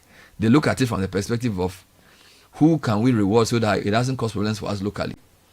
So I know that some of the people are competent, but generally speaking, they are solving political problems with those appointments. They are not necessarily trying to say, let's get the best guy with a track record of reform, who's solid enough to bring discipline to our trust, our markets and our public spaces. That's not what they look for. They look for somebody who appeals to all sides, who's not going to rock the boat, who has the right ethnic balance. I mean, you can't move a country forward with such thinking. Okay, so I'm saying a lot of things in one, but I'm saying local governance is weak. Imagine if the government just says we should make Accra clean. What stops him? And then he declares, he tried that last time. What's stopping him? I'm encouraging him. Yeah, because on the first point you made, I disagree. Which part of the point? One about the role of chiefs and that they should be given a role. The roles exist. Or it's up to them to take it up. You said, but for a few powerful chiefs. Yeah. There are a lot of chiefs who are not that powerful in this country, who are doing incredible things in their communities, whose communities are civil, whose communities are clean. There was one recently last year who was making a lot of waste. I don't know which area. But Bernard, if you visit the area for, is it Tepa? It's not. I don't know if it's just Tepa. There was a chief. There was a chief who spent his money to do. The roads are being fixed. Right. He's building a library. They are putting up gardens. The community he has shown that he's leading. So in that way, he has moral authority in addition to legitimacy. But if you say what stops them, What stops them is resources. What resources do they need? Financial resources. To do what? To mobilize. To organize. No. You don't think so? Bernard, I was a young boy in Kumasi when this current Asante Hene took over. At the time, there was a sanitation problem. There was what they felt was a moral decadence problem, because at that time, there was the era of the baggy jeans, there was the shiny jeans, the big tops. 1999. Earrings, 2000. yes. Earrings had come on. Schoolboys were doing their own thing. Bernard, the instruction went out. We clean on these days. You are not supposed to wear, young boys of a certain age are not supposed to dress like A, B, C, D. If they see you, you will have problems. At that time, you dare not, Bernard. People complied. Bernard, you will comply. You will comply. And it is not just there. I am sure some of us who come from certain communities whose chiefs know how to use their authority will tell you that when there are problems, their chiefs use that authority to solve those problems. So you're saying and it's not necessary. We don't need any new powers. No, the powers already exist. Yes. You see, what we have is what has diluted the authority of the chiefs. One is how people actually even become chiefs now. The lack of clarity. There is lack of clarity on who becomes a chief. There's the haggling over gates and houses as to who is. So one person comes in, and in the same area there are three people challenging that person's authority. You understand? So how can that person mobilize in his community? You understand? If you go to Doma, again, those who come from there will tell you the Doma Hene does a lot in the community. It's not. I don't think it's costing millions, but it is the mobilization of his citizens that on this day, this is where we are going. We are going to clean. On this day, we do not want to see this here. Goso recently said they will not be celebrating Valentine's Day. Did anybody celebrate Valentine's Day there? No. Did he need the police?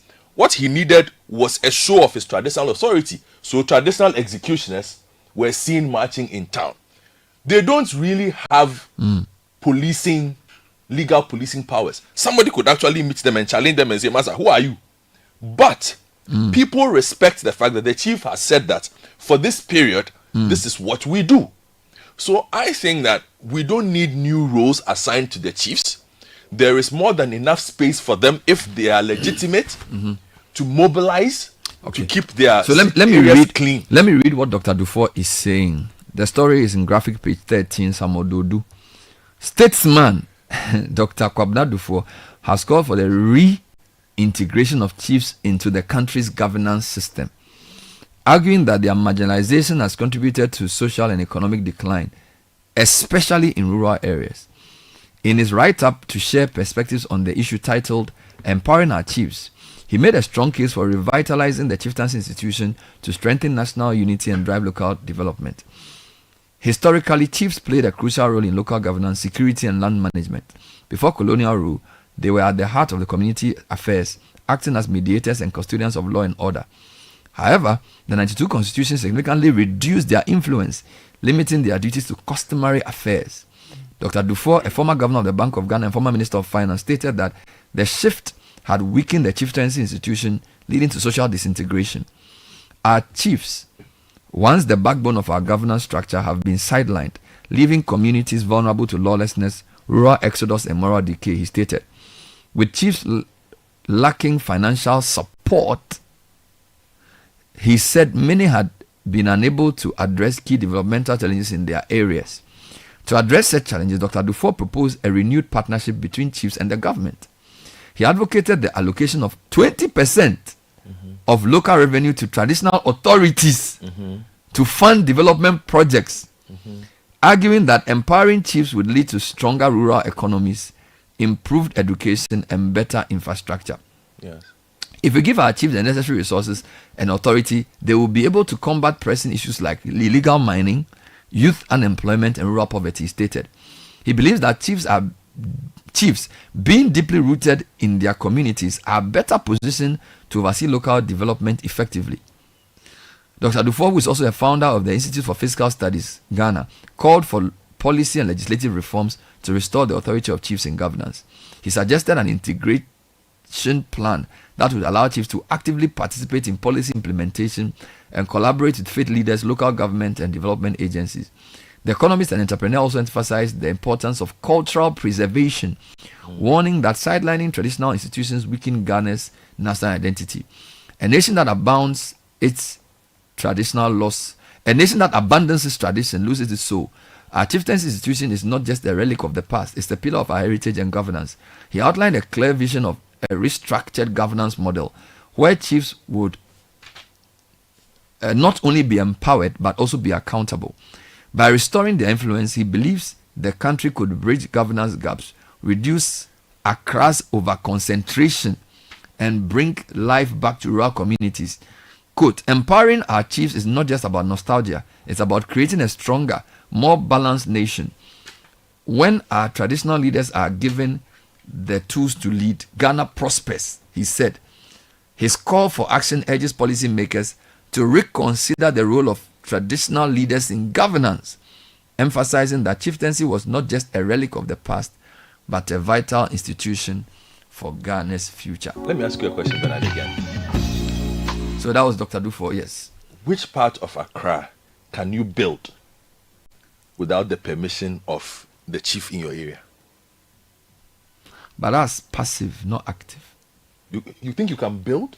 What I'm saying is that, you see, he's calling for active power, not passive power. No. What you're saying is they have the power which they use. Yes. But it's not.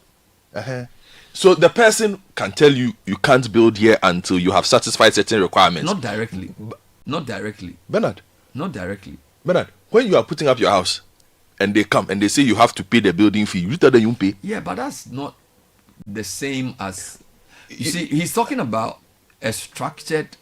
I understand. Way of governance. I understand exactly what he said. The question I'm asking, I want you to reflect on why the person is able to do certain things, but then on the same page, we are saying the person cannot do certain things. If the person can prevent you from putting up a house until you satisfy certain norms that must be satisfied in the area, why can't that person use that same influence to tell you to clean up? And when they say don't, because if you don't pay, you have problems. But I'm saying that's beyond. The man is asking for more. Bernard, they've been sidelined. No. You don't think they've been sidelined? No, I'm saying they have power. They have a share of what our modern society has given them. Formally or informally? Formally and informally, both. So they should use it. They should use it. They are not using it. You see, and that is, there are two things here for me when it comes to this. A lot of our chiefs are too vested in optics and politics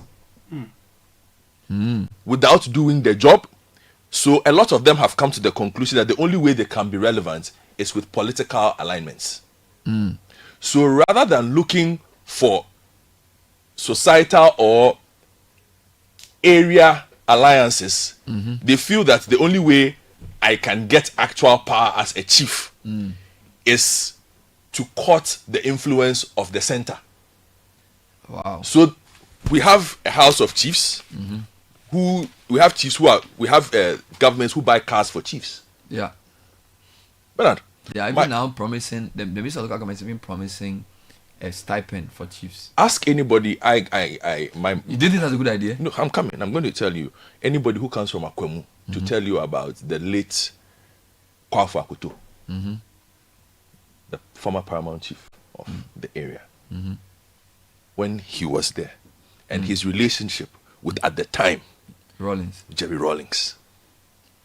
So this was a chief who understood his power and did not allow himself to be a pawn of a politician. This was a chief for whom Jerry Rawlings was late for an event, and he sent him away. That was 1 in 1,000. But he understood his authority. Yeah, that's...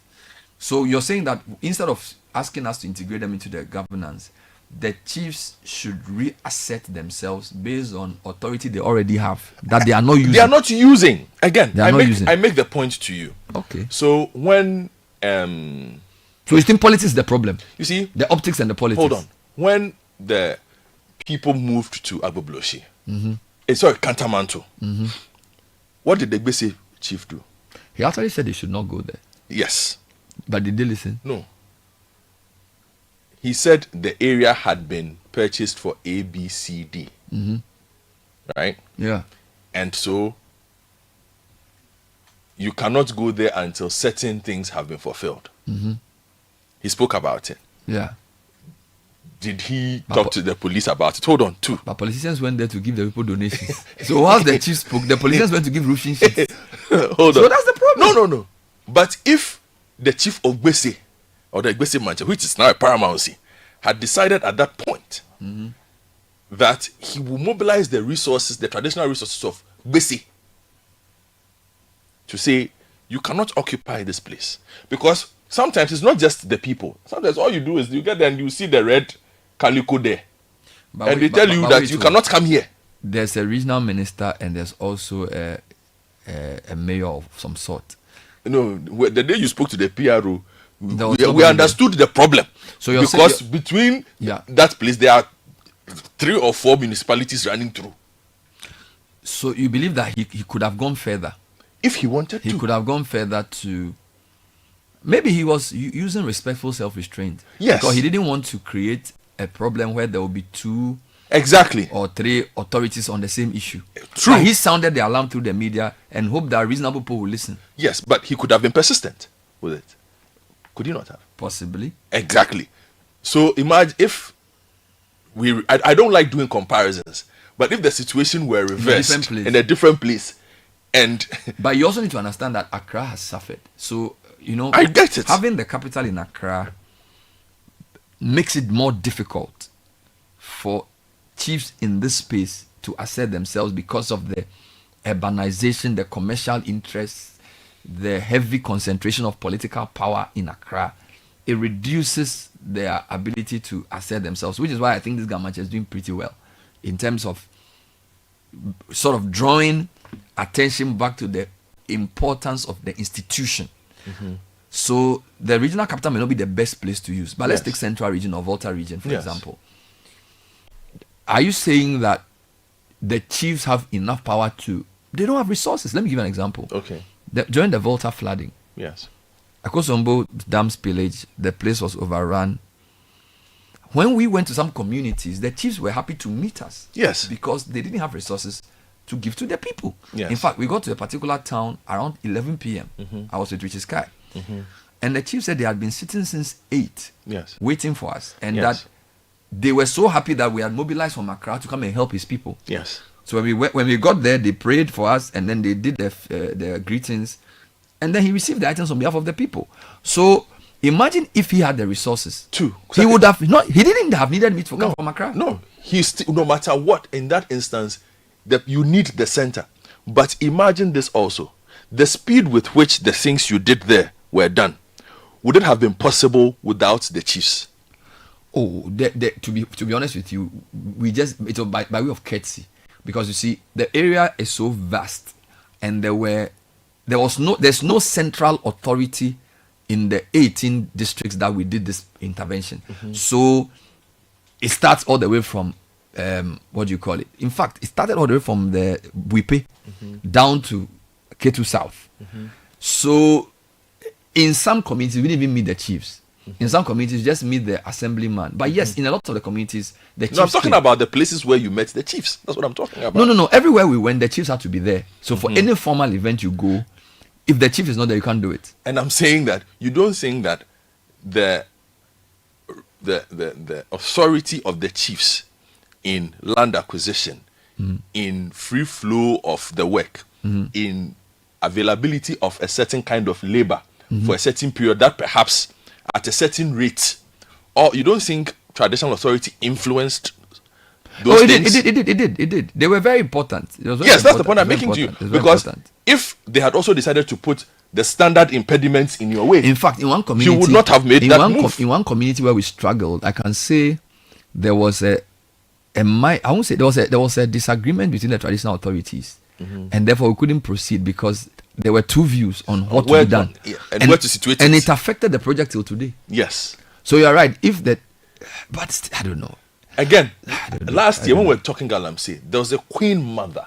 And thank you for those who have. They said the chief we're talking about is the chief of Dumesuya. Okay. Near Sunyai. Yes, who has been doing some great work. There was a queen mother who took it upon herself to tell her people that the water bodies in their community should not be touched. Till as we speak, nobody has dared to go and touch the water bodies in that area. And it's not a small area. There's nobody policing it. When Sifiri, also Paramount Chief, Bumagama, decided that he had had enough of the people who were misbehaving there and stood up, has anybody dared to go and misbehave in his town again? No. So there are what resources did Bumagama have? What resources did that queen mother have? So you're saying that the chiefs have the power already. They should just use it. Bernard, some of them already have significant resources. In private life, some of the chiefs, as we know them, are very resourceful people. That is what a chief is. You are supposed to draw on your local authority, draw on local partnership and networks. Nobody's expecting a chief to build a highway. That, of course, is for the center. But I don't see how much more powerful we want a chief to get now to be able to do some of the things that they are not doing. He's not calling for power, he's calling for integration. I don't know how much more integrated we want them to get to say that you cannot later.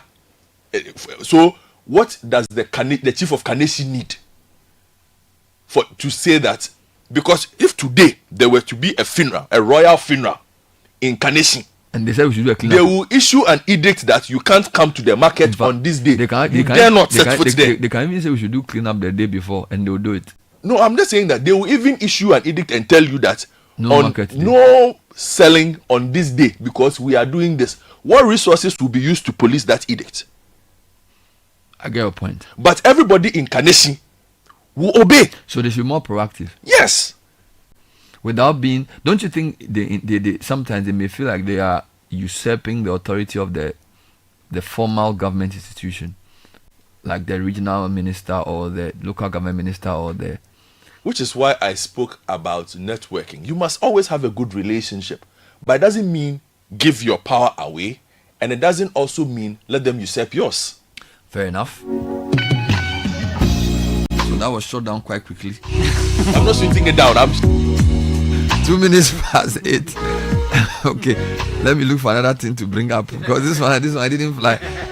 Unless of course listeners support, because where the guy take the thing past, I couldn't move the thing, so I have to just regroup. I will go and look for stronger arguments and come back tomorrow. Tech and social media trends is next, brought to us by First Bank Ghana, Telecel. First Bank Ghana says if you're sending money to Gambia, Guinea, Liberia, Nigeria, and Sierra Leone, it is very easy now through the Pan-African Payment and Settlement System, PAPS. You can send and receive money through to or from any of these countries. Now, to receive money, you need to create an account with First Bank Ghana. To send money, you need to visit any of our branches nationwide. This is one way we put you first. Please call 0596 921 921 to find out more about PAPS. And switch to Telecel fixed broadband today. Experience incredible bonuses, non-expiry bundles, data transfers across devices, and lots more. The offers are great. Dial *900# or use the Telecel Play app or visit a Telecel retail outlet, telecel.com.gh, and find out more. Get connected. Terms and conditions apply. Telecel, connecting energies.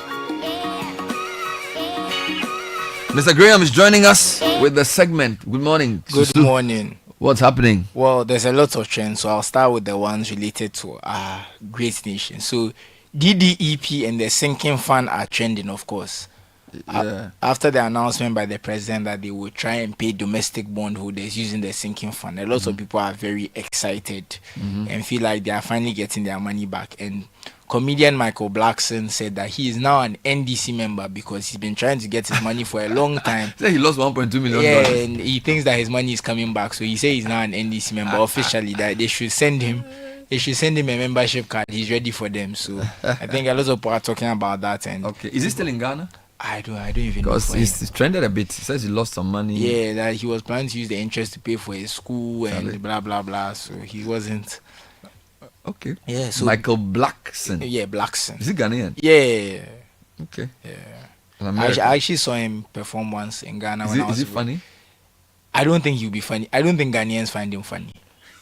But it's funny for the Americans. Yeah, because humor is very cultural and subjective. So I think for Americans, they like him. He's very successful there. But I think if he tried, but there are some people like Eddie Murphy made all of us laugh. Yeah, but that's what I'm saying. It depends on the jokes, the type of jokes you make. Okay. Stand up is very difficult. It can be tough. Yeah, because you have to connect with the crowd and stuff. And the performance I saw, he wasn't able to connect with the crowd. It was quite painful to watch. Yeah. The funny thing, this was like I was like 8 or 9 when I saw this, and still couldn't. Yeah, because it stuck with me because it made me realize that this comedy thing is not easy. It's not global like that. It's not easy. Anyway, what else is trending? Bishop Salifo Amako is trending. Reports are that the charges were dropped and then he and his wife were rearrested. So people are wondering what they were rearrested What's going on here? What's going on here and the next steps in the case. So people are really watching that keenly. And then of course there's always some football. Tell me. So Barcelona played Rayo Vallecano. Rayo Vallecano. Yes, and there was a very contentious offside decision. Rayo is the third Madrid team. Yes. That a lot of people don't talk about. Yes. So there was a contentious offside decision involving Inigo Martinez, the Barcelona defender. We don't care. Where Rayo Vallecano believed they had equalized, but the goal was given for offside due to interference in play. My professional opinion is that the goal was correctly disallowed for offside. The striker was in an offside position and he blocked Inigo Martinez's ability to try and get to the ball. So Barca is leading 1-0 goal difference. Yes. On the table. Yes. They have the same number of points as Real Madrid. Yes. A point ahead of Atletico. Yes. A very exciting league finale awaits. Yes. Now let's get us some tech news. All right. So we're hearing that Vietnam is going to let Starlink into their country. Okay. And the reason that... So Ghana did it before they did. Yes, we are hearing that Vietnam is doing this because they are afraid of the tariffs. So they think that by letting Starlink in, the tariffs against them will not be added and they can stay away from American tariffs. So it looks like the tariffs are working and people are being bent into shape. But that also means that Elon Musk is using his relationship with Trump to push his business. Well, that's a typical African for you. So American or African? He's African. I'm not sure he's African. Oh, he's an African. Are you sure? American citizen, but he's African. In his mindset, his behavior? I mean, if I start going into it, maybe, but I don't want to talk about it on there, but he's an African. Anyway, so that was Tech and Social Media Trends with Susu Graham. There are many reasons to connect, and it's all to put smiles on the faces of those you love. Daddy, thanks for the tea cash, okay? I love you. That's my daughter Angela. Caring for my parents, that's my duty. I also get to pay my utility bills easily with Telecel Cash. And to the suppliers at my shop, hello sir, Telecel Cash payment received right on time. Thank you. I get to make them smile because I can pay to my suppliers' merchant numbers, even on other networks directly, and send Telecel Cash for free to my dear ones. We keep the connection stronger when our family, friends, and business relations are happy. Make free Telecel Cash transactions every day, anytime, from your Telecel Cash wallet to your loved one's Telecel Cash wallet. Save on cash, enjoy convenience, and make those who matter smile when you send them money with Telecel Cash. Telecel, connecting energies. You're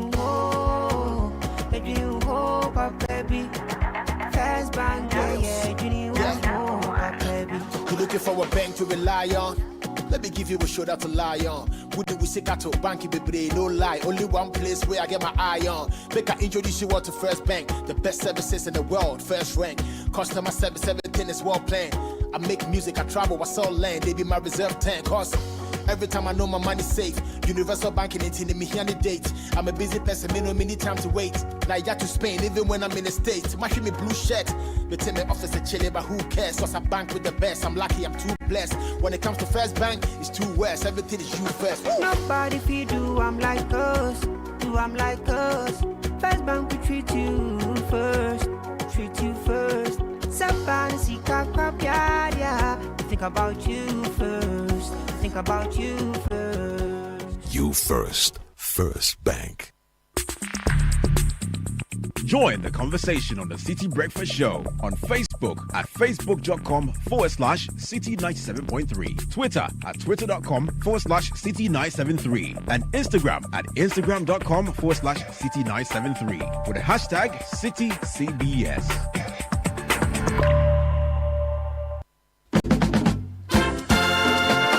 This year, something magical is happening. A celebration of tradition, flavor, and community. Welcome to the Back to Your Village Food Festival 2025. Taste the heart of your heritage with mouth-watering dishes from across the country like Ademe with akple, Tozafi with ayoyo soup, kokonte, apopranta, rare quine, and many more. From rich spices to sweet treats, it's a journey for your senses. We're taking you back to your village. Oh yes, let's recreate our age-old recipes. But it's not just about food, you know. We're celebrating culture, connecting with family, and making memories that last a lifetime. This March, let's come together and discover the flavors that make us who we are. The date is 29th and 30th of March 2025. The venue, Accra Metropolitan Assembly, and the time is 10 a.m. through till 6 p.m. each day. The Back to Your Village Food Festival 2025, where food,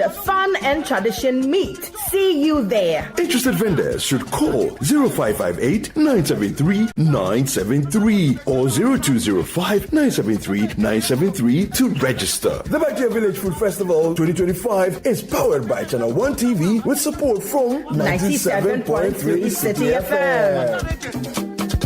I'm gonna lie. We're not just going to have many best here. Not just that one.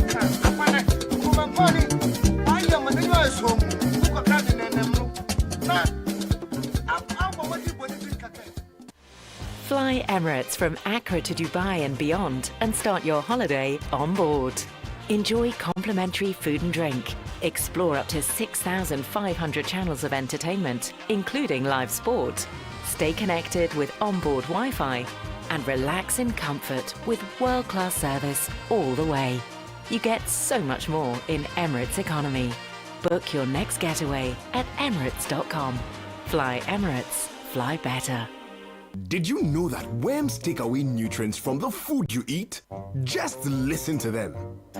Brothers, yesterday the food nice, huh? Oh yeah, the trouble woman there, she did try wa. Charlie, something come on, it be food. It did taste like banana. Make a taste some. Make me try a taste, make a taste. Hey, something is doing me. Something is doing me too. Oh, it be Vermox. Vermox banana flavored dewormer is available in both suspension and tablet and is suitable for children and adults. It's good for you, bad for worms. Not recommended for children under 2 years and pregnant women. This advert is FDA approved. You are starting life, you want financial freedom. You know where to go for your child's education, financial freedom. We got solutions just for you. For your retirement plan, employee wellness and benefits. Old Mutual, your preferred insurer. Old Mutual is the best. What are you waiting for? Come and join us. Call us on 030-7600. Old Mutual. Do great things every day. Do great things every day. Do great things every day. Hey, dear New Hampshire. And you stay soft concentrate fabric softener. I was such it move. Just send it this way, but you hear what now watch it. New Yanets now watch it. No, be a baby, someone some demoni in us say. Dear New Hampshire. For quiet, yes, in Biara Association Ontario. Use stay soft and New Yanets now watch it. Nani bones to tap from cry. A fabric softener. And yen yes, sir. Choose to stay soft. No, who's so say no. FDID a getting crack to yatu.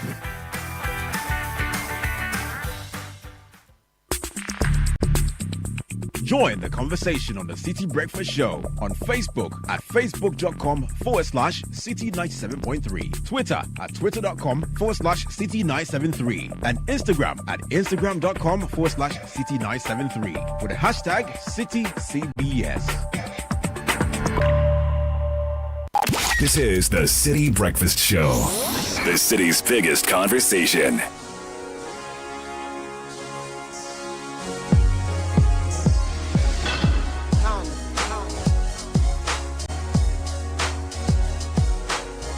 (14:08). Are you a tertiary or high school graduate looking for employable skills to launch a career in tech? Code Train Africa is Ghana's premier software engineering and design training program, empowering hardworking individuals to take their place in the global tech scene. For the past 7 years, we've trained over 700 software engineers with an 89% job placement rate within just 6 months of graduation with international and local companies.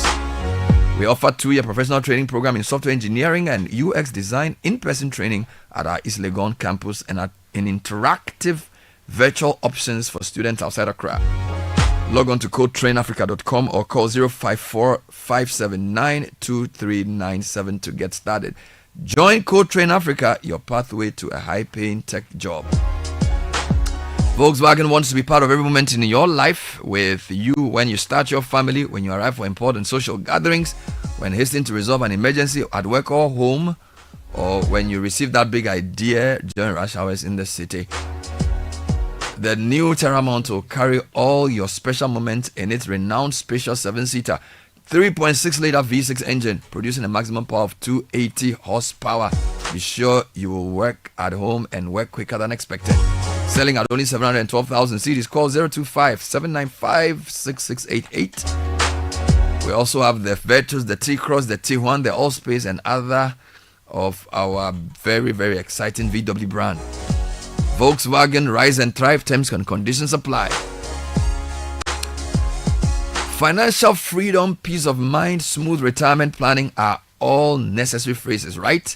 Well, at Old Mutual, they are not just mere phrases. They form the DNA of our very being. So whether it's making sure that child's education is taken care of when you're no more, insuring lives, or saving to start a business or preparing for retirement, Old Mutual is that company that cares for you. Join us today, 030-7600, or visit oldmutual.com.gh for more information. And if you're ready to drive innovation and take the next step in your career, then apply for Ashesi University's master's programs, which combine world-class education with African relevance. Regardless of your career aspirations, an Ashesi master's program equips you with the skills, ethics, and network to lead boldly. Applications are open for our 2025 cohort. Learn more at ashesi.edu.gh. Now, if you're looking for litigation-free land, contact Royal Kingdom Estate. They specialize in land acquisition, construction, design, property management, and more. They have properties in Accra and Ebri. Land starts at 90,000 Ghana cedis. They have flexible payment plans and affordable homes also available, ranging from 2 bedrooms and premium furnished apartments for short rentals in East Airport. Visit them at Cantonments opposite Soul Clinic International School. Call 055-7555-909 or 0272-778880. Send an email, info@Royal Kingdom Estate. Royal Kingdom Estate, building communities, nurturing dreams. So when was the last time you dewormed, my friend? It's highly recommended that you deworm frequently. That's where Vermox comes in. The new Vermox banana flavored dewormer from Johnson & Johnson gets rid of worms. It's available in both tablet and suspensions and is suitable for both children and adults. Vermox banana flavored dewormer is good for you, bad for worms. More information 0556-319-624. Now call them. Not recommended for children under the year 2 and pregnant women. Is an advert that's FDA approved. Now, next time you fly from Accra, why don't you fly better with Emirates? Emirates Economy. In Emirates Economy, you can enjoy endless entertainment on board with up to 6,500 channels to choose from. Yep, you heard right. Sit back, relax, and watch the latest Hollywood and Bollywood blockbusters, comedy box sets, or even live sports. You can even stay connected with onboard Wi-Fi so you can chat with your friends and family and share holiday selfies from 40,000 feet above. You get so much more in Emirates economy. Enjoy more convenience and flexibility to over 140 destinations within the Emirates Global Network. Find out more at emirates.com. All right, so here are some comments on a mix of things that we've discussed this morning. My attempt to reintegrate chiefs into the system. And I have God's first voice for you again on the filthiest part of Accra. We'll come to that shortly. But here are some reactions to the issues. Okay, so hi Bernard and team. Hi. You see, in Ghana, we need strong political will from the government to instill discipline. If we go back to the times of Rawlings, where you get lashed in public for indiscipline, if we went back to the days of Rawlings, where one was lashed for indiscipline, the learned ones like us will condemn it. But that is a remedy for indiscipline. If we are patriotic, we'll be disciplined, and if we are disciplined, we'll be patriotic. Manchebi Prince from Caterham in the UK. Okay, good morning, City. I strongly suggest we support Bus Stop Boys. I can see they are doing a great job. Winfred from Accra.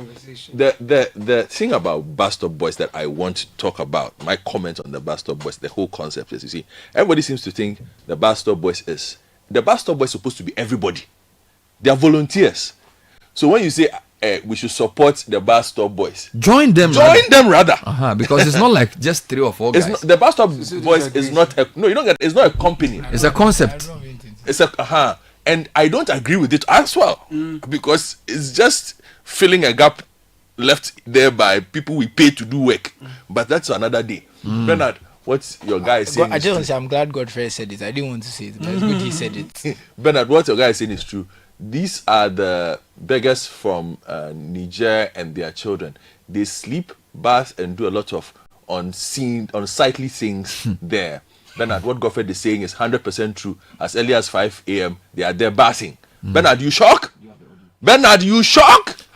This is Ghana, Abi. Ghana is more of a mess than many people think. Serious. Bernard, this is a distress message. This morning from Madina Zongo Junction all the way to Legon, there's apparently a massive littering of what appears to be used toilet tissues spread all over the highway. Perhaps fell off a dump truck. It's extremely disgusting. And I hope city authorities will attend to this immediately. This cannot be left in the whole capital. The crowd.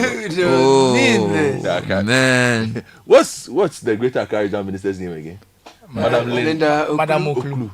Madam Oklu. You have a lot of work to do. The city is not waiting for you. The street lights. We're on countdown. Michael from Ogbojo says the chief was doing a lot in the traditional area of Dumesia, a town 7 minutes away from Sunyai. Okay. Dumesia is now a hot tourist community in the Bono region. It's beautiful. This one says, when a stool loses its queen, everyone is asked to be clad in black or red, and people comply. The stools have task forces to enforce those rules. Why can't they use the same technique to sanitation and galamsey?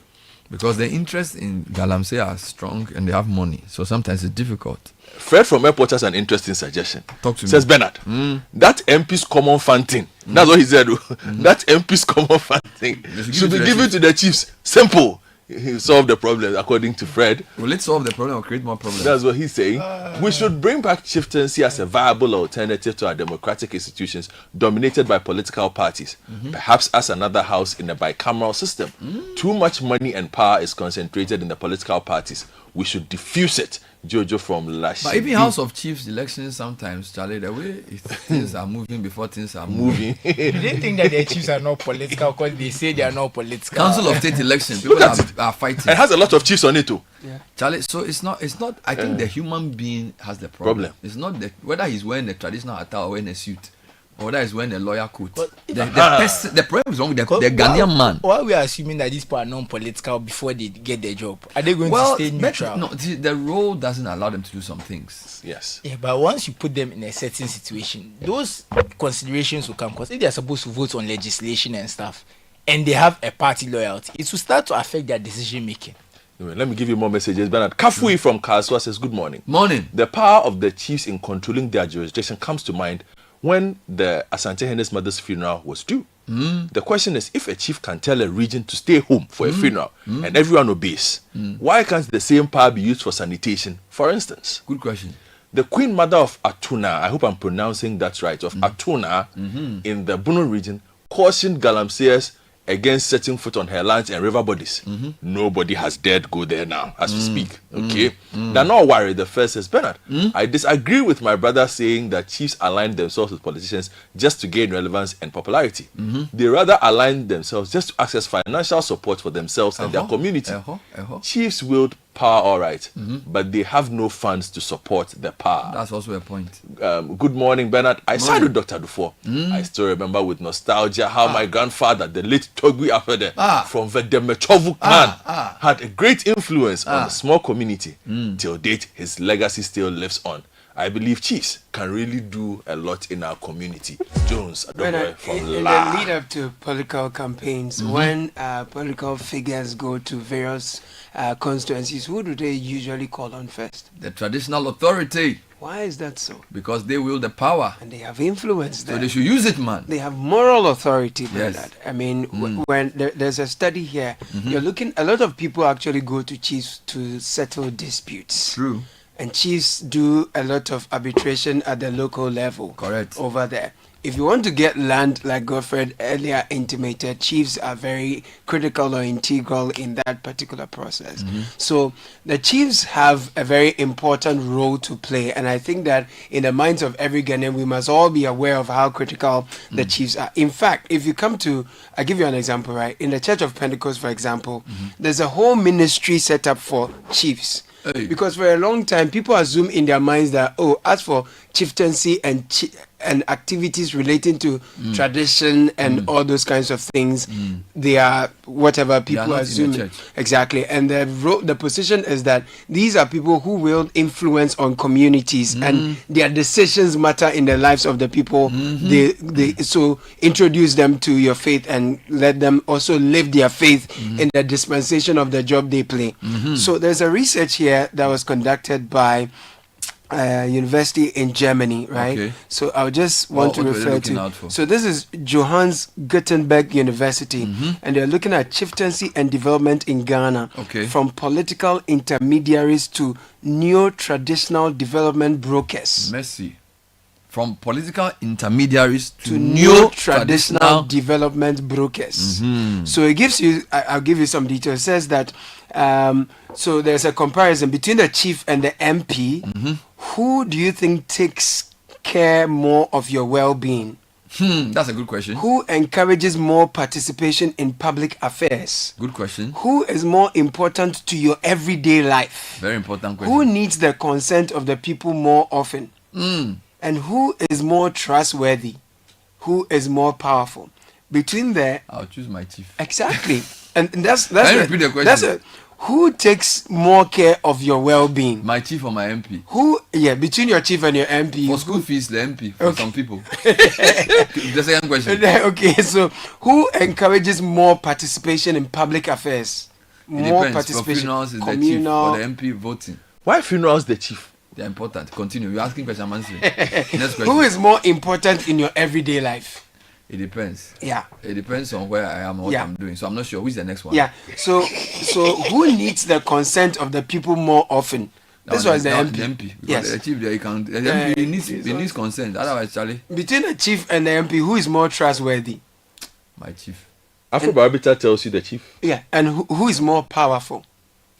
When you put power together as my chief, so MP doesn't have anything. My chief has more power. It varies, right? If you go to the rural areas, if you go to the countryside, the traditional authorities wield more influence, or the influence they exert over their community is stronger than you would see in the urban areas. In fact, part of the research even shows that in some of the communities on voting days, people pass by the palace to ask the chief who they should vote for. Exactly. So the politicians know this, and they actually try to get the support of the chiefs, because they know that the chiefs have some subtle or very direct influence on the tragic people. if chiefs allow themselves to be used by politicians. Because you see, you are the custodian of the tradition of the people, you have to have this. There's a certain sense of objectivity on your side. So your people are either whatever MPP or NDC, but once you start playing the political game, then you reduce your influence and your power. True. So I think I kind of agree with Godfrey. They have the power, they should use it. Nothing prevents the chiefs from saying Accra is too filthy. Next week we are doing cleanup. People will listen. In fact, all of us caught the chief's favor. Last week I was there to ask for blessings for Heritage Month. Yeah. Imagine if you had said, oh, by the way, Bernard, on the 30th, 29th or 28th of February, all Accra, we need to clean the whole of Accra. Mm-hmm. So can you use your airtime to mobilize people to come and join the cleanup? Do you think I would have said no? Would have said, oh yeah, we'll even start the announcement tomorrow morning. So you're right. I think the chiefs should use their power. Use what you have. If it's not enough, we'll give you more. The one you have, you're not even using it. And you're asking for more. No. They're not using it responsibly. That's what you should say. Some of them. Yeah, that's true. Some of them are not. Some of them. You don't seem to like the whole concept. You are not very happy with it. Can you explain yourself? It doesn't make sense. No, but there's no accountability built into it. You are giving people power to do what they want. There is. You see, there is. If you go to a local community, a traditional community, there's a lot of accountability. Yes. Actually, they are more accountable than politicians. I'm telling you. More accountable than the chief is more accountable than the MP. A good number of them were destood last year. If you look if you go to the Ashanti region, the accountability is the way is different from the way political accountability works. Yes. That's why it doesn't look like you are Gen Z. No, you see, when you say accountability, you have been unfair to see it. You see, okay, now there's accountability, right? Yes. The accountability is to what? Probably another person who's above them. You get what I'm saying? No. Very often that's what it is. No. And my issue is that there are different accountability mechanisms built in. To be fair, they haven't demystified it, so it looks a bit like what's the word? It's unclear. But in many traditional areas, if a chief is misbehaving, there's a way in which he will be called to order. Youth groups. There's a system in place. It's just not formal. Yes. That's the reason. Okay, that's fair enough. It's not formalized, but I can understand where you're coming from, because people will sit you down and have a chat. In our politics, our normal organization, if your MP is misbehaving, you know what to do to call them out. There are ways in which you can get them to be accountable. You have to use a certain traditional system to get a chief to be accountable. So if you are not really knowledgeable or amenable to that system, it seems. And is everybody knowledgeable about that system? Those who live there, no. Fair enough. But we are Accra boys. So no, but you have a chief. Isn't there a chief? But you grew up in Madina Zongo. Madina Zongo has a chief. No, but Madina Zongo at the time. What? In the Madina I grew up in the 80s, the urban council was more important. Mm-hmm. There was a chief, but we didn't interact with him on a daily basis, unless on a big occasion. Okay. What was more clear was urban council in Madina. So there was this cleaning thing. If this filth thing we're talking about, I don't think they allowed it to get to the point it has gotten to today. I mean, I can't even talk about the chief in my area. So what I'm trying to say is that I think, to be fair, local government quality has reduced, in my view, in the past 30 years. The quality of people who lead the assemblies, the level of accountability has reduced. There's a lot of noise around it. I think the political parties have found a way to make it ineffective. That's how I see it. But under the PNDC time, because it was just one government and there wasn't a lot of politics and money moving hands, you could actually have proper people do their work. Right now, money influences everything. So there's lobbying, there's always the conversation about voting. So elections and politics actually reduces the quality of institutions in a very strange way. And to be fair to the chiefs, I don't think it's the issue. I think it's a countrywide issue. And chiefs have a certain symptom of it. Our MPs are a certain symptom. I'm not singling them out in the sense that they are the reason why we are not progressing as a country. We have a cultural problem, and they play into it in a different way. Okay. Which is why I'm not impressed with them. I'm not impressed with our MPs either for different reasons. What about our local government people? Oh, they are the worst of all. That's what I'm saying. Yeah, they're the worst but of all. But they are the most important. Yeah. Because they are the people who have the mandate to ensure service delivery, whether it's sanitation, health, or education, at the local level. And in fact, whenever you have MCs, as we speak. And in fact, I think part of the reason why chiefs people are asking for them to do more is because the local government is not doing anything. Yeah. If the local government was doing a lot of the things it was meant to do, I don't think anyone will come and say chiefs need to do this. Let me ask you a question. In the year 2025, don't you think that it would have been good if the final 3 people who were nominated, because we are told that for MCA, DC. I interviewed somebody last month and the person said they shortlist, like maybe there are 18 assemblies in the Volta region or 19. They have like 200 people who want the job. They shortlist 3 per assembly and then they send it to headquarters. Don't you think it would have been nice for the 3 to be advertised, to put their name somewhere and say, if you have something to say about this guy? Yes, it's you get true. it. So you can I say, agree.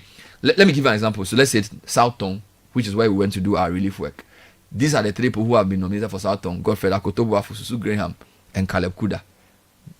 And then you put it in the market for 1 week, and then you say, anybody who has anything to say, you are not saying vote for them, but you are putting it out there for people to say something, to sound it out. We spoke about this even when it comes to state institutions. It's the same thing, that if the job is advertised, so people can get an idea of who these people are. Maybe they've worked somewhere, they've done something. Someone might come and say, this is what happened at their workplace. You know, that kind of thing. It's the same thing. And that's what it comes back to that we said before. Some of these things is too opaque. Yeah. So and by the way, Minister of Local Government, where are the MCs? Where are we with that process? Because we need to have a certain sense of, I think that the process must be more transparent, you know. And part of, in fact, let me go back to what you said in the morning, because those of you just tuned in, this morning, before we even did the Inspire review, somebody entered the studio and started talking plenty. This is what the person came to say. I have a prize to share this morning. A prize? Yeah. It's not a prize any municipality should want.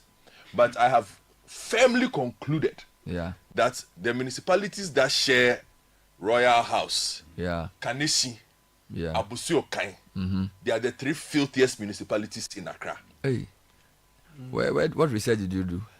Oh, this one, it is by sight. What did you see?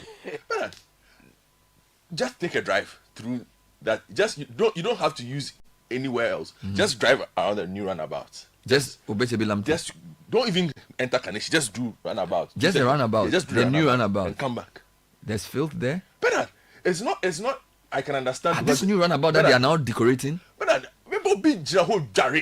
Are you serious? Charlie, somebody was easing himself there. Another person. Where? On the roundabout? But on the right side, right here. You know, there's a Stanbic Bank. Are we talking about the same thing? There's a Stanbic Bank on the road, on the right side. You mean the roundabout that is close to Royal House Chapel? Yes. Oil Dome. Yes. At the bottom. Yes. People were doing what? Charlie, Bernard, somebody. There's a public bathhouse open there. Like a real bathhouse, or people are just bathing. People are bathing. How? Yeah, and then people are also doing their number 2. There. Oh yeah, happily. Open defecation. Yeah. And you see, somebody might say, "Oh, the filth is born out of the construction that is going on there." This is not construction filth. Wow. This is a thing. I don't even know what to say. Like that, people are bathing in the open and people are Bernard, doing. I say go there this morning. I had to stop my car when I was making the turn onto the road. I stopped my car and told 2 persons that what they were doing was not nice. What were they doing? They were passing their kids near the road. Yes. Oh, Ghana, a road that hasn't been finished though. So this one, what do we need to do now? And it's Bernard. There's so much litter, like plastic. But the place is new. It's a fresh place. Oh. Yeah, but my point is either the place is not being cleaned regularly. Yeah, it doesn't look like the municipalities pay attention to who cleans the place. Oh, is that bad? Yeah, that place has not. I don't think that road has been swept since they opened it. So let me ask you: when we were young, when you wake up in the morning, you sweep your house. So is it that Ghana, when you wake up, you don't sweep again? It's like, you know, the normal functioning human being. When you wake up, you clean your environment before you do anything. So like right now, nobody sweeps anywhere. No. So the 3 of them, they should share it. But as for Abusi Okai, there's always been filthy. So Ablekuma South, Okainkwe Central, and AMA. Yes. They should carry it. I think we should just talk about the regional minister, because I don't even think the assemblies make sense anymore. Yeah. I don't even. The concept has been destroyed. So that was in this morning around 6:35. So the question is, what can we do to make our cities much cleaner? We'll read a few more comments and then we'll try and see if we can solve that problem. We can't. We can't, and I don't want to solve that problem. Hey, why? Because there are people who are paid to solve that problem. My firm conviction as a resident of this city is that the center has stopped thinking about the city. Hey. Oh yes. You are making some very serious statements. So Your Bernard, firm convictions that the center has stopped thinking about this city. Bernard, do you feel like the center thinks about this city? What do you mean by the center? The evidence is there. Bernard, this morning, Abeku, give me that message about the toilet rolls again. I want to read something from Bernard. By you too, why? Go up. Oh, let me read it. Akosia, the one from Akosia. Akosia has given me an update. Bernard, I just passed by the tissue papers you guys just mentioned. It's an eyesore. Imagine if you are walking by and a few fly around you. And land on your and feet. They are used. This is a sweet message for residents of Accra from Akosia. No, he said this is from Medina to some place, Lumbo Junction. Yes. You see, Bernard, the center has given up on it. If you look at the way the city is being developed,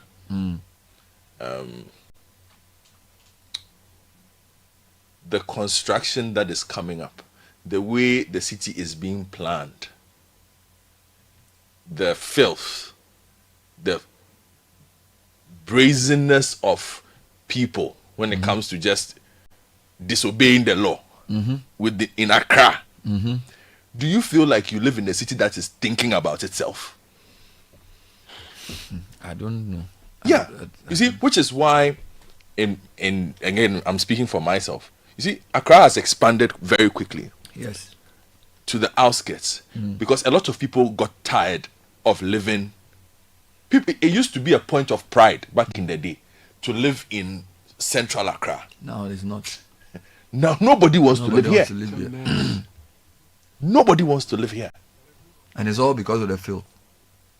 Because, Bernard, let me ask you a question. You can't function. Who should I hold responsible for the filth in Accra? No, you see, when it comes to my firm conviction is, the reason why I'm saying the center has stopped thinking, Accra is not dealt with like most capital cities are dealt with. There's no urgency in dealing with its problems. The thinking that goes into how Accra functions and lives is basically that of every regular city in Accra, in the country. What do you expect to be different? No, you see, Bernard, a capital city should represent something. What does Accra represent now? The year of return. No, even with that, what does Accra represent? Why are you asking me these questions? No, I'm not asking you the question. Accra represent what they're saying. Like, what does it? It's a city where we live. What does it have to represent? No, what do you mean that? What does it represent? Yeah, because you see, what does Johannesburg represent? If you ask a resident of Johannesburg what the city means, Igoli, the city of gold, you would feel it in the daily lives of the person. Really? Bernard, I don't know. I think you are now being. No, I'm not. You see, Bernard, here's the thing. Transport is expensive in Accra. And chaotic. It's chaotic. Unsafe. It's unsafe. A lot of residents spend half their productive hours maneuvering through a city where they can die at any point. It's filthy. People have sent me videos from the toilet roll. The flower pot interchange. When you enter where the barricaded place, there's a bit of rubbish in there. People are leaving rubber and things. So it's like there's no maintenance culture. No, it's not maintenance culture. I'm just saying, when you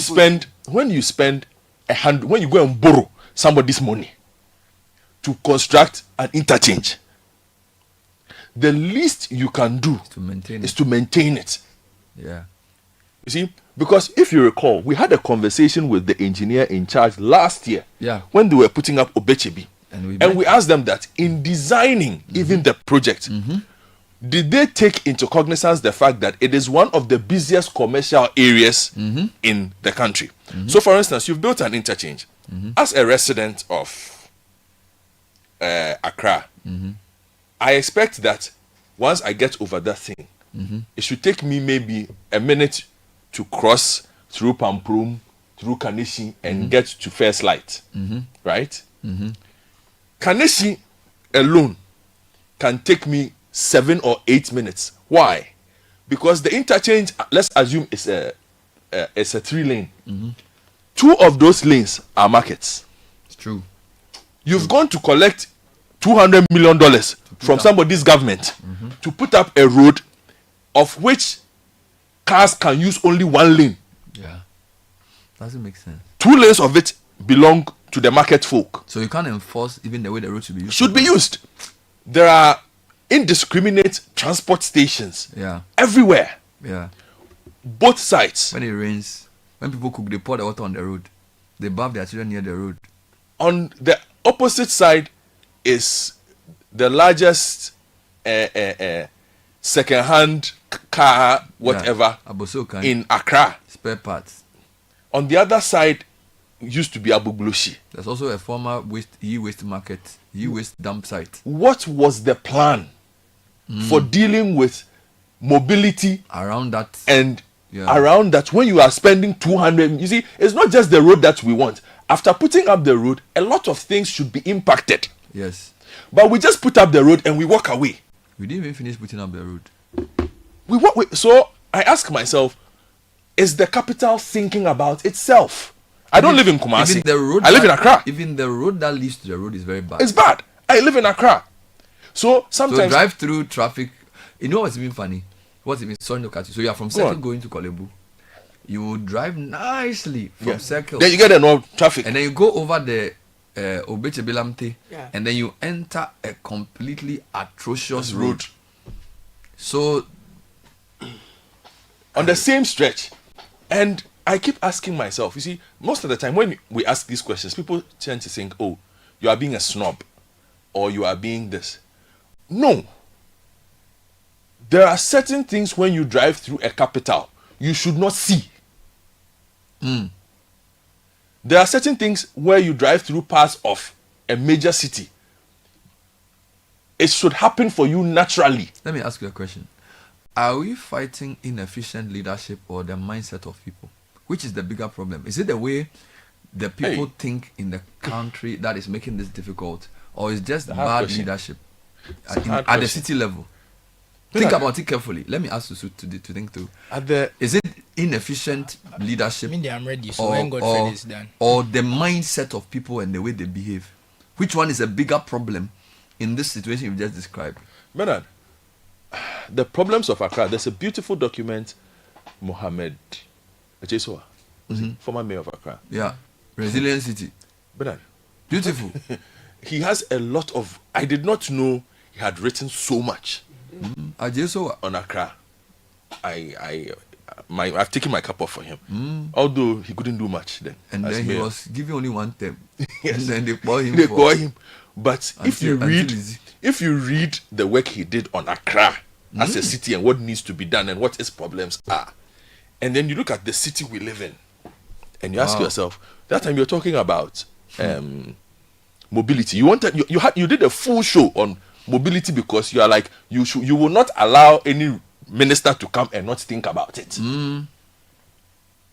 How do you move from so tomorrow on Thursday I said I'm going to the University of Ghana. Bernard, I've been plotting my route from down since Friday. I'll have a route for you on how to get to the University of Ghana, simply because the University of Ghana is graduating students. I have a route for you. There's no route, Bernard. I have a route for Bernard, which route? Use First Light, pass through North Kaneshie and appear at Tesano. When you appear at Tesano, connect to the George Walker Bush on the Achimota overpass. Then, depending on traffic, you can either use Achimota Forest or Fiesta. If you are going around I pass through, so if you use Fiesta Royal in the morning, turn left, use Achimota Forest Gimpa Road. Then the back route to Legon, because graduation they open. Then you enter. Thank you. I'll note it down. That one there too.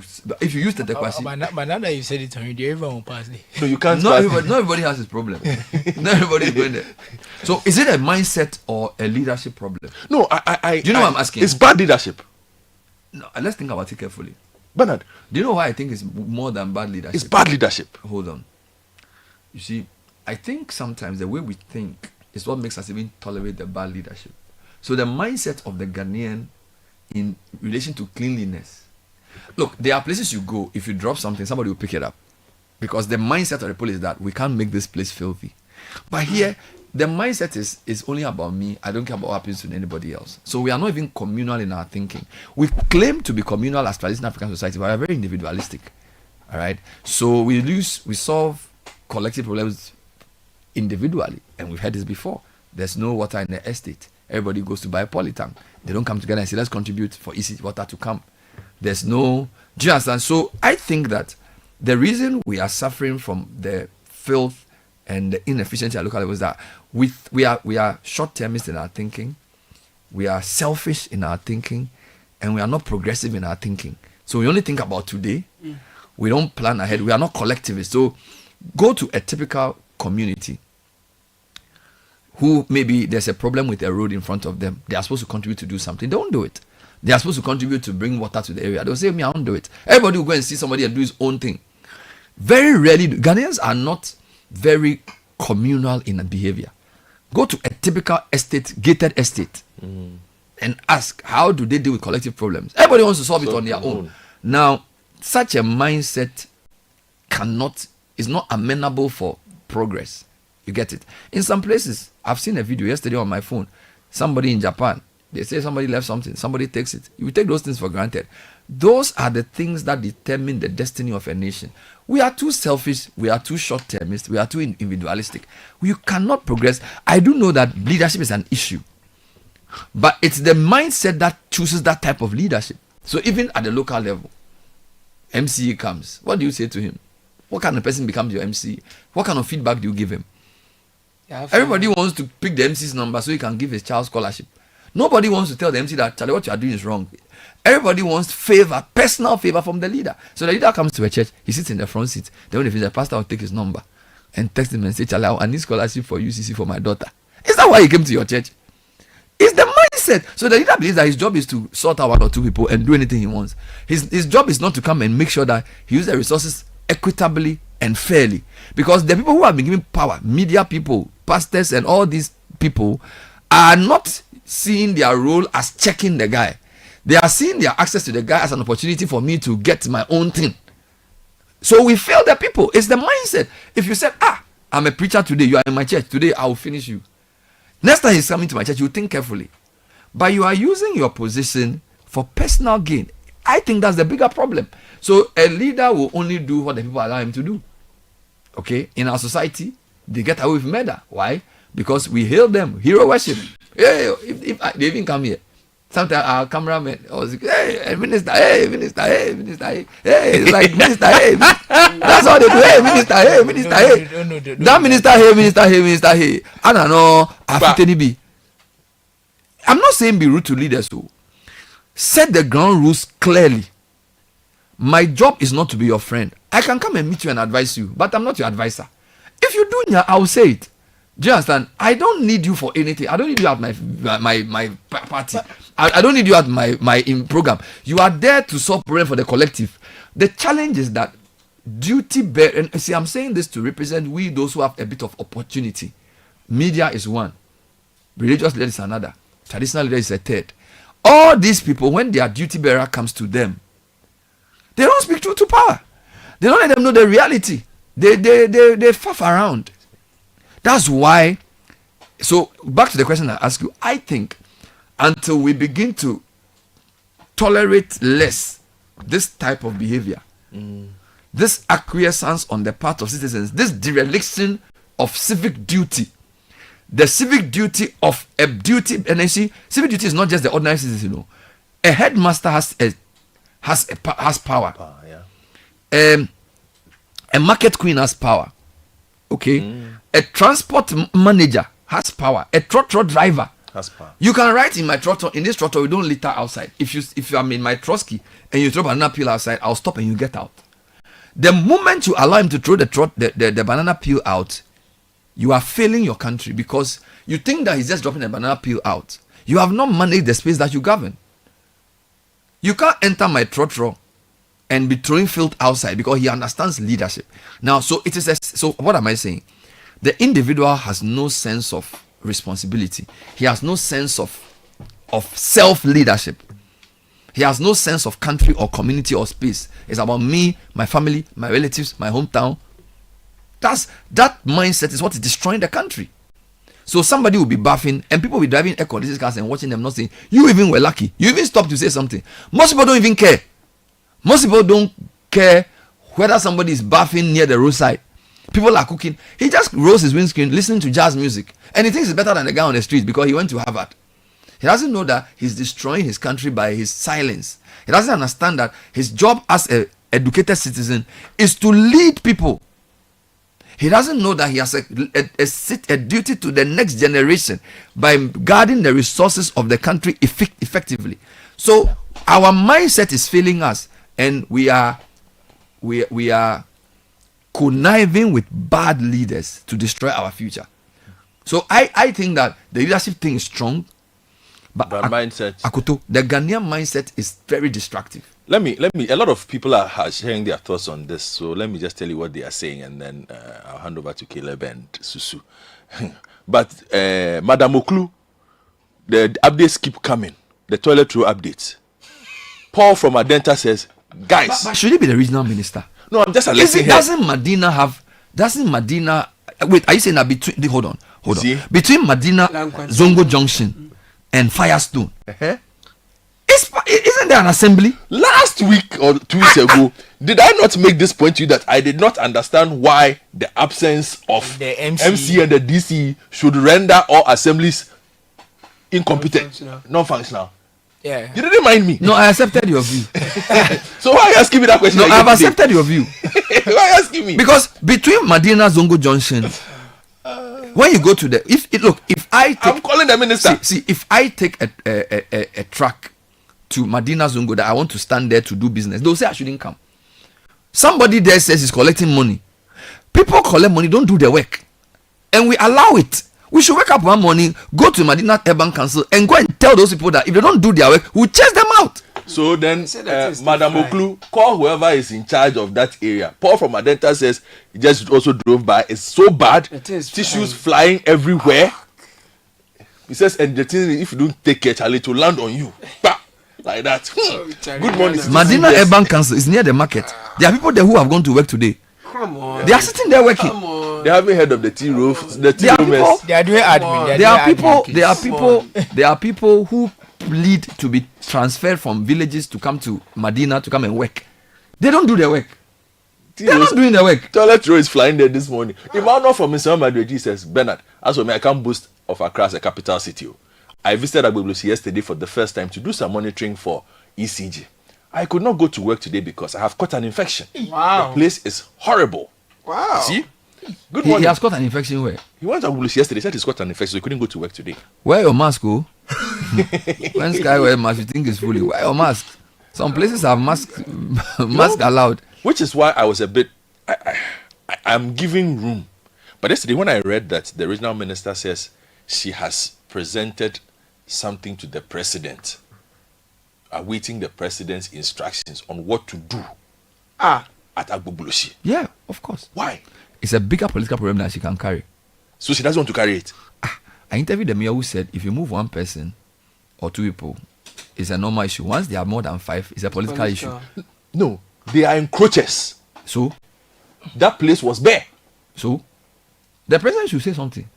Yeah. We need the president to move encroachers in the city. No, to give the directive. To remove. You see why the city is dysfunctional? We have centralized power. You see why the city is dysfunctional now? That's the truth, because look, nobody even know who his mayor is. You have basically, this is what you've done in the past 20 years. You have reduced local governance to a point of people who are just perfunctory functional heads. You don't even know who the mayor of Okankwe South is. Yeah, I don't know. Okay, 20 years ago you knew who he was. Yes. Now your regional minister's power is small. Henry Cote usurped that power. Linda Okulu, is that her name? Yes. She can't do much. She doesn't even have the clout to do it. Who dares she to go and sit at Google to tell somebody what? She can't.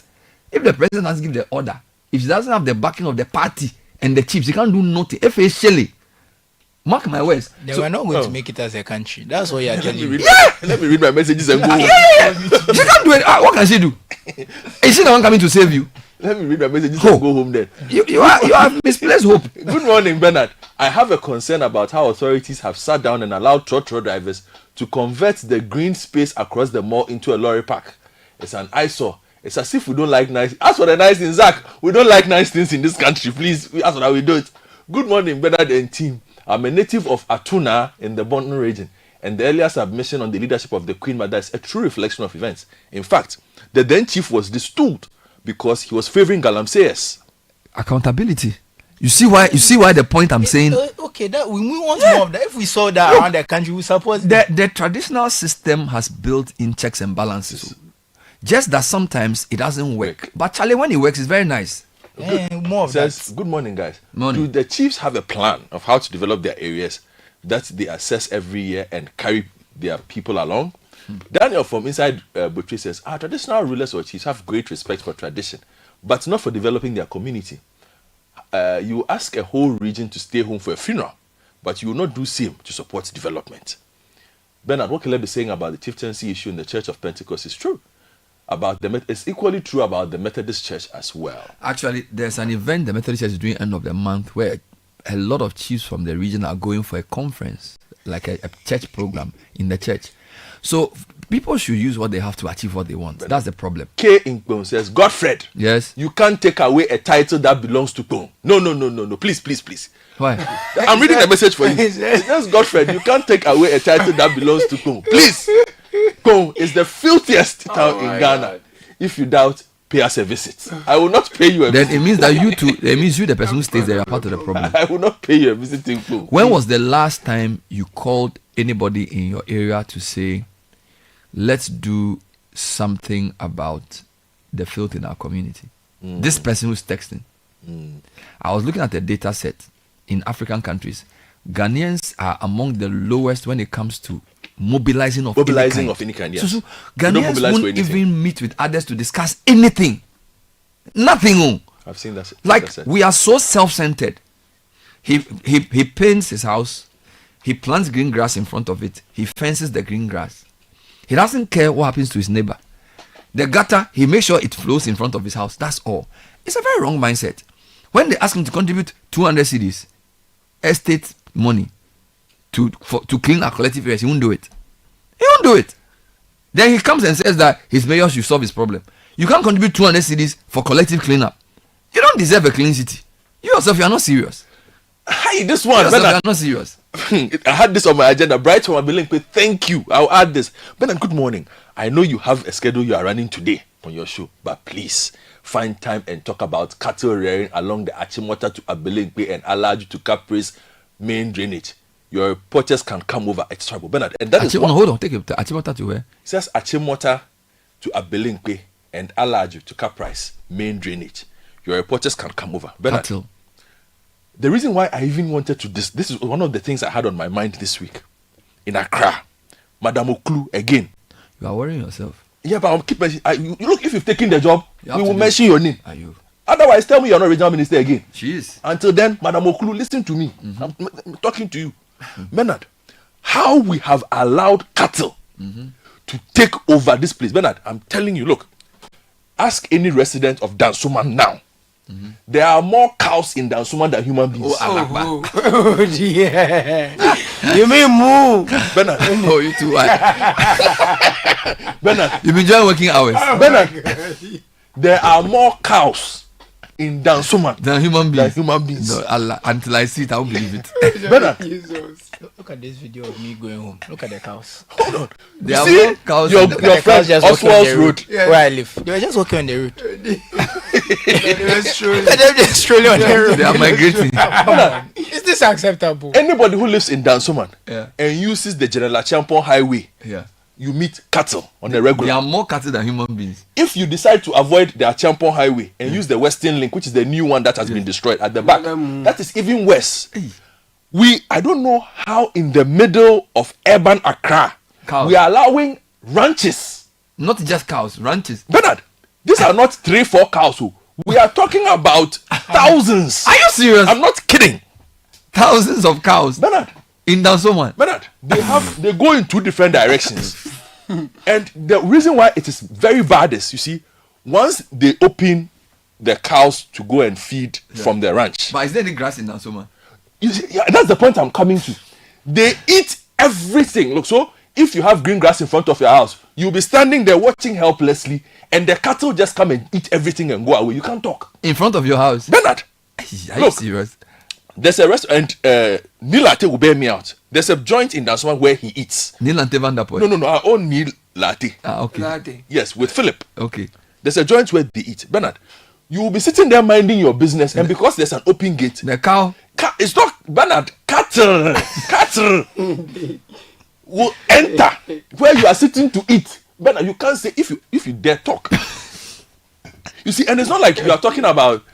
Bernard, you are looking at hundreds. Are you serious? Bernard, since when did this become so? I'm telling you, the Dansoman it's become such a major problem for the residents of Dansoman. But we can't talk about it. Who is the MC for Dansoman? We don't have one now. Bernard, in fact, look, if you send a reporter to use the Western Link road to go and all you see is feces. The road. Serious? I'm telling you, Bernard. Now, the reason why this is dangerous is that road has schools. That road is inner Dansoman, so it's a proper residential area.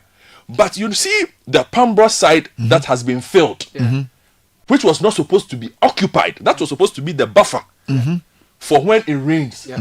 Somehow they have sold off that place as a commercial, as residences. People have filled it, and part of it that leads into the lagoon has been turned into a massive cattle ranch. Serious?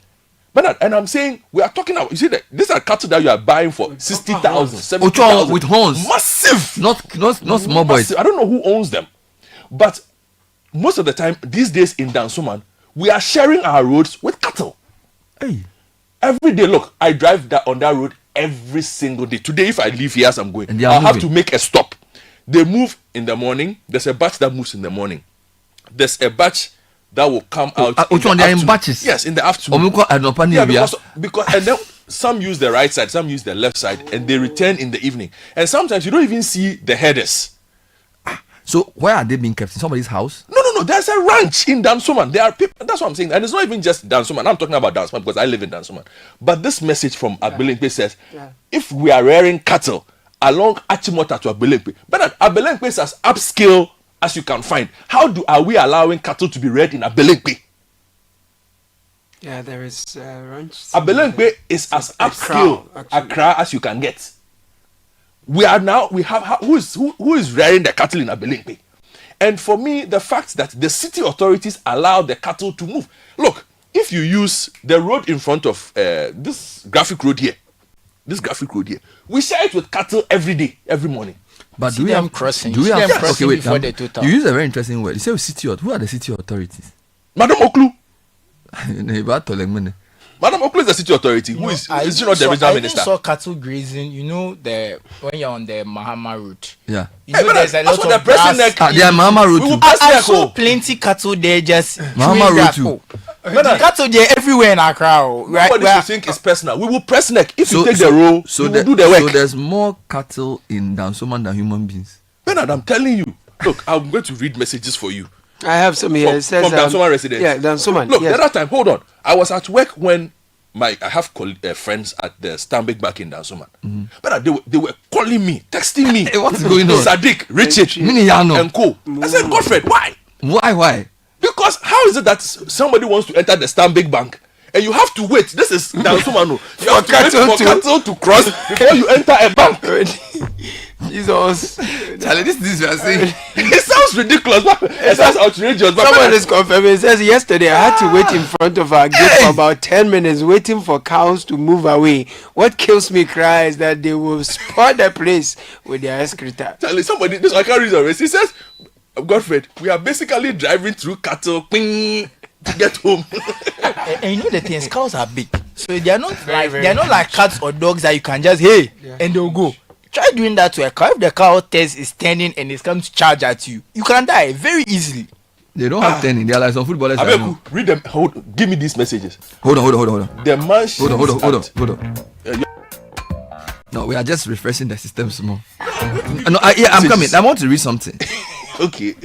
You know, we're saying, was it leadership or was it mindset? There's a very important event on Thursday, and it's an annual thought leadership event organized by alumni of Swedu Senior High School called the Swedu Conversations, and the theme is the political leadership conundrum.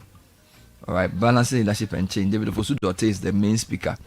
Thursday, 20th February at the British Council Hall at 4 p.m.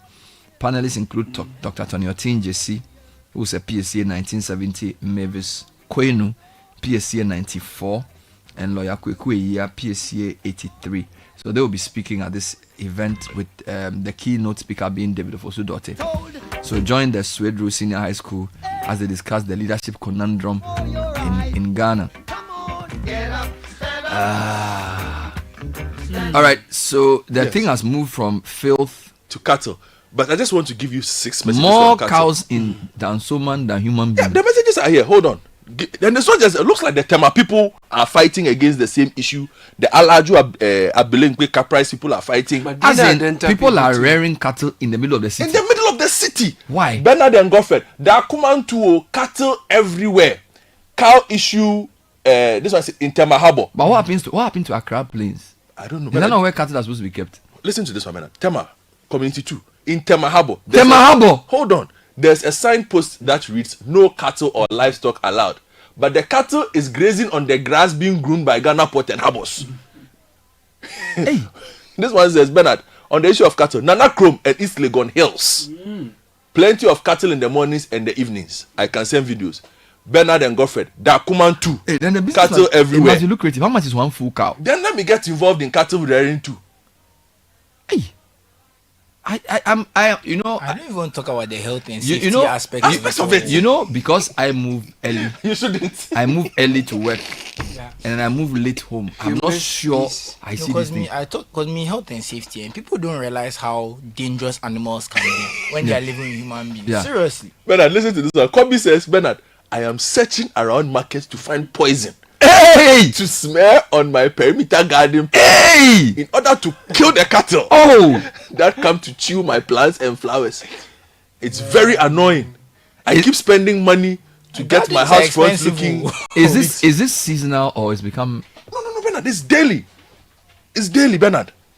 It's daily. That's what I'm saying. That look, some people have stopped thinking about the city because normally, even proper zoning should tell you that a municipality should know that in this municipality you can't do A, B, C, D here. So how is it that we have commercial size ranches in urban upscale areas?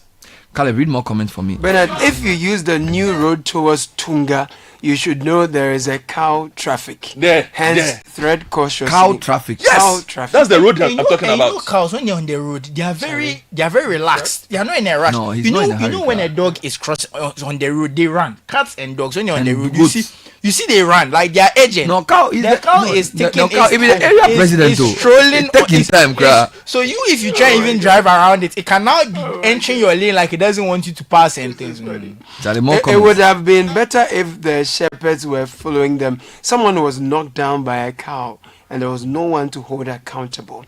I'm getting this from Dan Soman. Okay, other messages are coming through. Good morning, Citi FM. Morning. On this cattle issue, 3 days ago, I was going to East Legon. When I got to Emmanuel Villa, come and see cattle on the road without any headsman, free rangers. They blocked the road for over 10 minutes. The assembly laws are clearly against this act. Too bad. James Fafanyo Jifa from Ashariboche sent that through. Nothing surprises me anymore in this country. Nana Chrome's English name is East Legon Hills. Land here is sold at hundreds of thousands of dollars. Yet we share the road with cattle. How we live from Ashariboche sent that through. There are other messages that have come on our YouTube actually. Some have shared their thoughts over there. Bernard and team, Charlie, the kind of topics you guys discuss, if the decision makers take it seriously, Ghana will be a better place. I don't know if they even listen. God bless you all. Okay. Bright Bampuado just says it's true. It's true. Come to Shanghai, city of 30 million people. Chinese people litter, and yet Shanghai is cleaner than Accra. I think the city has changed beyond the ability of traditional community cultures to deal with them. A massive urban area must be governed by local government. Edin Tech says, I totally disagree with Bernard on this one. Why do the same people go overseas and behave accordingly? Humans will always be humans. Hence, why there is the need for leaders to be leaders. Go for the most convenient to him or... Okay, Bernard, I think... No, you see, what I'm saying is that I agree with when people say leadership is everything. I don't disagree with that. But, we've just had a change of leadership in the country. A massive change of leadership in parliament, at the presidency. We're going to have new MMDCs, new company heads. But take note, the key problems don't change. The more important problem, yes, some things will change. All right. So maybe the character of leader, the way they talk to us and stuff. But the long-term things, it takes much, much longer to change than simply changing the government. So what I'm saying is that the way we think contributes much more than we want to admit.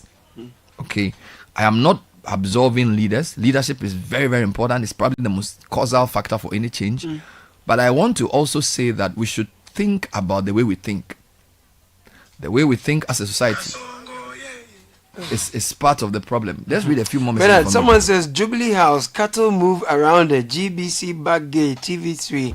Okay, so that's the location for where cattle move around. Another location, someone is informing us now. Is that more cows? In Soweto, aerial goats break my barricade and chew my plants. For almost a year, I'm always having to replant. I have been advised to look for poison, and I'm really considering it. People are in the market to poison people's animals. Good morning, Bernard. You and your team should go to Newtown and Nima. Cattle are living in the same compounds with people in the community. Eric from Soweto said that. I am Courage from Oibi Lamnava. You will just be in the on the construction site and you will meet a lot of cattle. Hello CBS, Godfred is right. I nearly fell after a couple of them chased me on my way to church. Hey. This cattle issue has they to be start chasing people already. Dennis at Dance. Oh, Dance one. Yeah, that's one problem. There's bad though.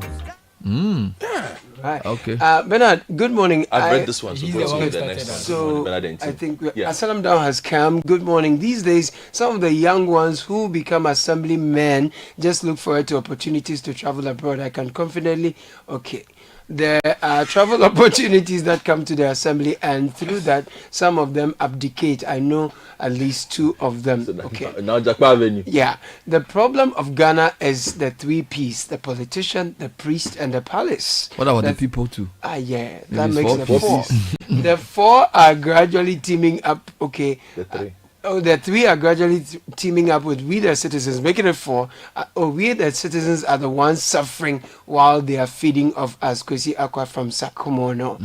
When a chief sells land, who does he account to? I have bought several plots of lands all over Accra and see how lavishly their kids live. Unless the argument is that the lands belong to the royal family and the rest of the people have no stake therein. Percy. Okay. Apologies. Good morning, Citi. Pastors are the people everyone is envying now. They get money without taxation. The general overseer of a particular church is even richer than CEOs and politicians put together. Joe from Matai Eco Center. Okay. Let me end with this one. This is a special planning guy, Kofi. I may not be able to call you today, but it says the problem of Gamma is more transcalar in nature, and the mindset is so true. In Singapore, the value system is nation first, family, and self. That's the value system of the country. Take a break and come back with some quick interviews. Lots of comments on cows. This is the City Breakfast Show, the city's biggest conversation. Are you ready for the road trip of a lifetime? All is set to explore 14 amazing regions of Ghana on the Heritage Caravan 2025. Dive deep into the rich Ghanaian culture through the food, the music, the history, and the captivating traditions. From the 2nd to the 9th of March 2025, you will experience the road trip of a lifetime. Build connections, network, and share unforgettable memories with fellow adventurers. An opportunity to see Ghana in a more beautiful, and the people, the connection, incredible. The Heritage Caravan will smoothly drive through the Greater Accra region, Eastern, Volta, Oti, Northeast, Upper East, Northern, Savannah, Bono, Bono East, Ahafo, Ashanti, Western North, Western, and Central regions. The places we visited, the road trip itself was awesome. Everything was good, yes. Even the Bui Dam was very educational. Throughout the 8 days on the road, groove to authentic live band music on the wheels with the melodic Inchin Chin Band. The Heritage Caravan 2025 will be fun, educative, refreshing, and most of all, remarkable. Stay updated. Follow all Channel 1 TV and 97.3 Citi FM social media handles for updates and join the conversation with the hashtag Heritage Caravan 2025. The Heritage Caravan 2025 is powered by Channel 1 TV in partnership with the Ghana Tourism Authority with support from 97.3 Citi FM and proudly sponsored by the National Lottery Authority, Holland Insurance, Omni Basic Bank, Goyle PLC, GB Foods, Standard Water, Apollonia City, and Beaver Beverages. Terms and conditions apply.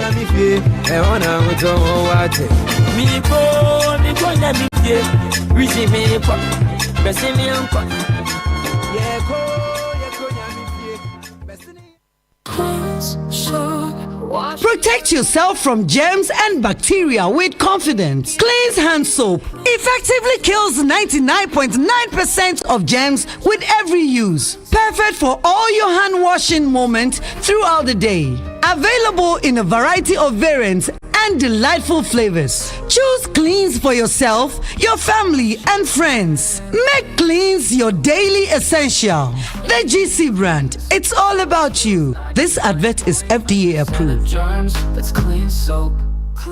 In the Chest of a Woman, a stage play written by Efo Kojo Maugbe is showing again by popular request. It's sensational. It's hilarious. Enough! You slept with me. I never slept with you. You had me. I never You untied me. You're lying to the theater, John. You Hey! Sakura Fonen Trodia. Join Clemento Suarez, General Intatia, Akofa Ijani, Biola Samoa, Edina Matachi, and more on 28th February, 1st and 2nd March 2025, 4 p.m. and 8 p.m. each day at the National Theatre. Tickets are going for 100 Ghana cedis for students, 200 Ghana cedis for regular, and 300 Ghana cedis for VIP. To purchase tickets, dial *713*33*10#. Supported by AE Cinemax, Enterprise Insurance, UNESCO, McPhillips Foods, and Verna Water. In the Chest of a Woman returns bigger, bolder, and better. Powered by Africa Arts Network. This is the City Breakfast Show, the city's biggest conversation. This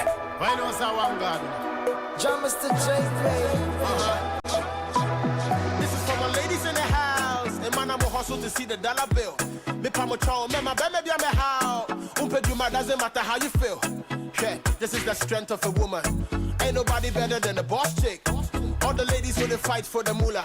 Nobody for touch. People are fighting for the moolah.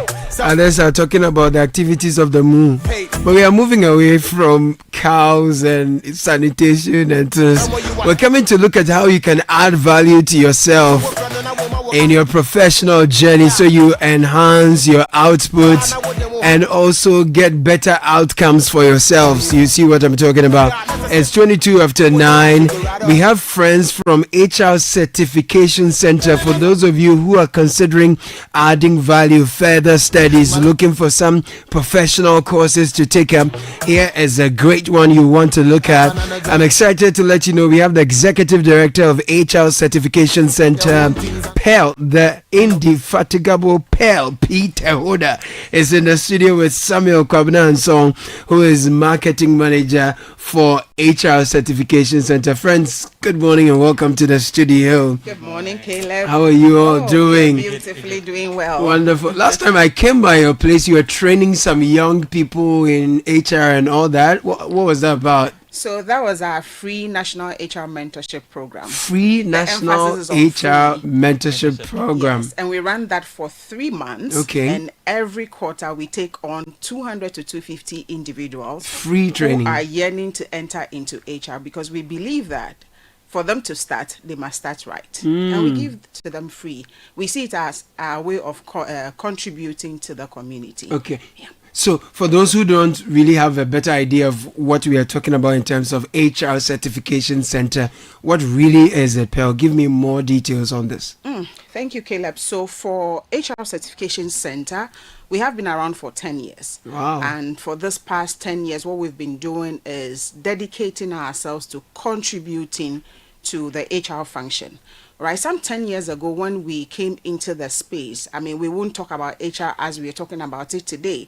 10 years ago, you hear HR as being personnel management, being responsible for welfare and those things.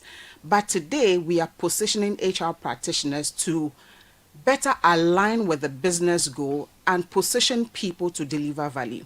So we see you as a strategic business partner, not just a person in the role. So for 10 years, that's what we've been doing. And the testimonials attest to the fact that we have shaped individuals. We have shaped businesses. Of course, we train both the public firms and also the private firms. And for these individuals, we position them to deliver value to the organization. One of our key mantra is that if it must be done, it must be done well. And for every HR practitioner, you first of all have to understand the business environment. So you cannot just work with an organization and you don't know where the organization is going. If you know where the organization is going, you better select people, or you are better placed to select people to fit in. And play so yes, if you're selecting somebody for a marketing organization or for the marketing department, and this is a firm that is high on digitalization, you know who to recruit, isn't it? But if you have no idea where the business is going, you just bring in people and you think that they are not performing. But did you take your time to get in the right people? And while they are with you, are you taking your time to develop them for the future of the organization, or you are only training them for the role now? The last time we went for an interview somewhere, and then we were saying that retention is the new recruitment. Retention is the new recruitment. Because people transfer windows open there. People are complaining that they are no good talent, but we believe that they are good talent. As an employer, you have to do your bit to retain the people. And mind you, it is more expensive to recruit than to retain. Retention, what do you have to do? Pay the people well, make sure they are engaged, give them the benefits that they desire, give them some sort of work balance fit. Now it's no longer work-life balance, but work-life fit.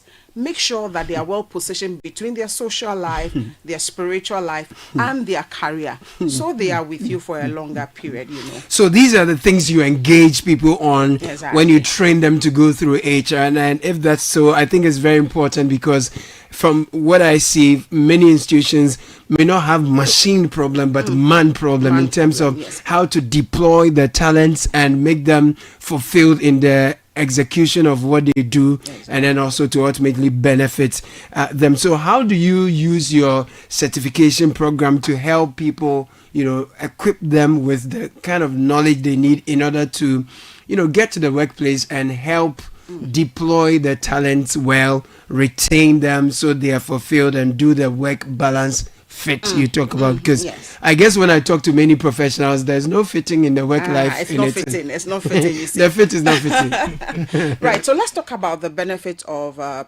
professional HR certification. For that matter, the international version of the HR certification. What we do is the international version. Let me make that clear. And so our certification is from the United States of America. Okay. So we do the one from the Human Resource Certification Institute. What we do is to provide tuition. You sit the professional exam and then you earn a certification. Okay. Totally different from a certificate. Okay. So once you have that international background, you are well positioned to work with a multinational firm. Oh, so you are going to give me the tutoring, but I'll take an international exam. Wow. Then you earn a certification. So a globally recognized certificate. Certification. It's a credential behind your name. So you see somebody, Caleb Kuda, SPHRI, you see, it's a prophecy. That is the thing. Right. Amen. So you have that, you have the international exposure, but at the same time, we also focused on what we are doing right here in Ghana. So we take the local context, we tutor you to fit into the local space, but at the same time, gain the international exposure. And how do we do that? The quality of our training. And let me say this to boast that our College of Facilitators well versed in HR, over 20 years of experience. Wow. And these professionals are internationally certified themselves. So one, they understand the content, they understand the practice, and so they are well positioned to tutor you to write your certification exam and pass, but also be able to fit in the job whilst you are here. I saw the coaches you deployed for your free mentorship program.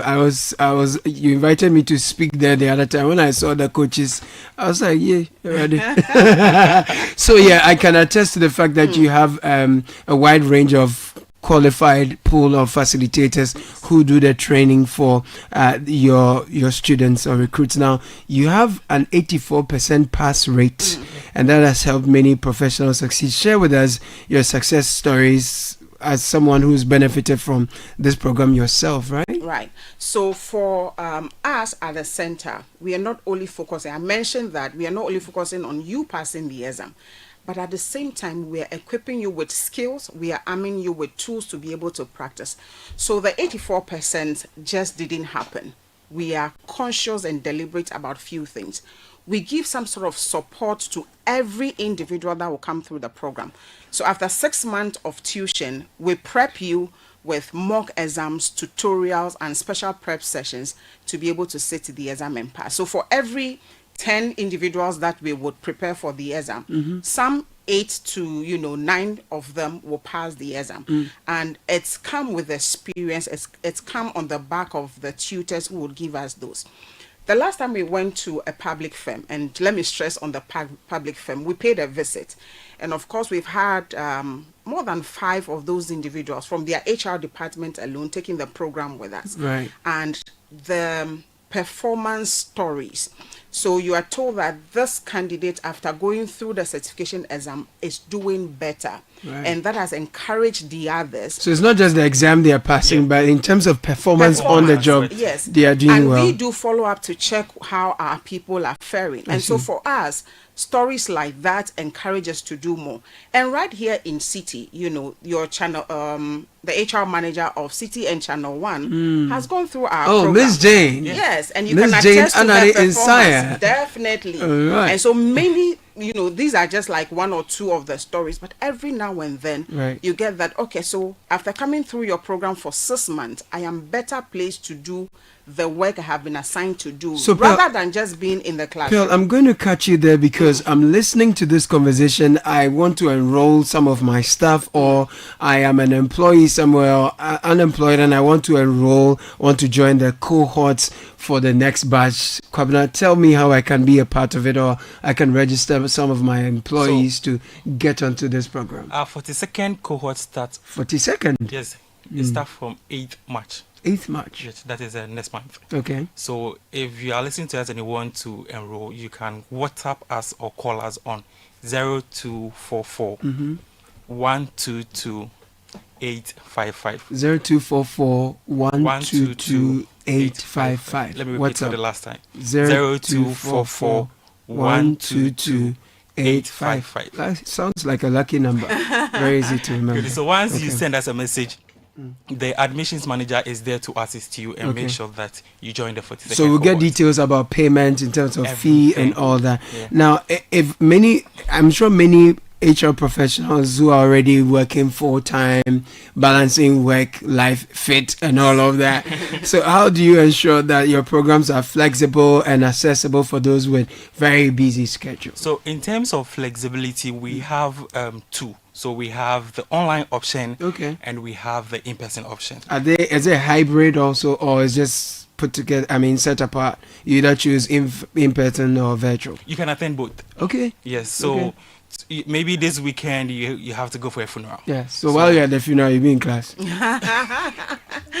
You can join online. That is on the Sunday. So Sunday from 1 o'clock to 6 p.m. Okay, so Sundays are virtual. Yes. Saturdays are in person. So if you miss the in person, you can do virtual. I like the sound of that. So for the Saturdays, it's from 9 o'clock to 3 p.m. Okay. Then the Sunday is from 1 o'clock to 6 p.m. And that's the good 6 thing months. is that if you miss the online version, we record the session.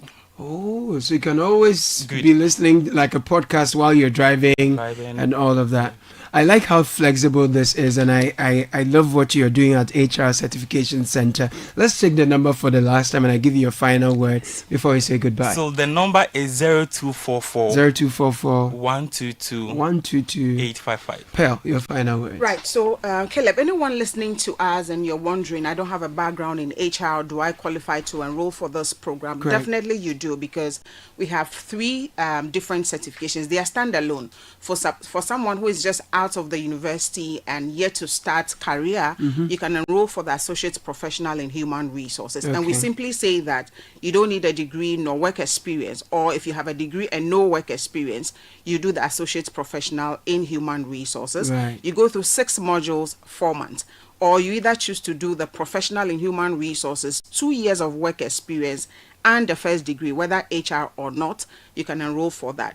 At the senior level, those who are the managers, the directors, Ms. James type. Exactly. 4 years of work experience plus a degree, you qualify to go through the senior professional Pearl level. Peter Hoda, Executive Director, HR Certification Center. Thank you for passing through. Thank you for having They us. have a beautiful place at East Legon. Do check them out. Samuel Kwabna Ansong, Marketing Manager. Ladies and gentlemen, thank you for passing through. Thank you. She go pull up on you. What's the word friend and I want my work as I want to say would you my yard. I'm a hang up on you. When you want bar now what they want home. Now what I can I would die. They say I got love for you. Now say get the work I cry. That's still I was a watch my would die. She go right up die for you. Me say right up die for you. Baby, say me I got the love for you. My last one CD I go bet on you. You got my body type and I know just any girl can go the place where you can go. Girl are independent and you buy your own things and no man never rent you no condo. This is the City Breakfast Show. The city's biggest conversation. The City Breakfast Show. Rise above the noise. Looking to give your special one an electrified Valentine's gift? Electroland is here with Electro Love offers. From top best brands to Hope in Love discounts and freebies, we got you sorted. With $8.99 Ghana cedis, you can blast into your favorite love tunes with Nasco Home Theater. Enjoy a chilled night with our Nasco 1.0 AC at 3,499 Ghana cedis. How about a TCL bedside fridge to cool your favorite champagne at a cool 2,299 Ghana cedis? Surprise the love of your life with a 9 kg Samsung twin-top semi-auto washing machine at 3,999 Ghana cedis. Don't forget to join our Chedia Kessie promo to win amazing weekly and monthly giveaways. Visit our showrooms across Ghana to enjoy. Electroland, home of affordable electronics and appliances.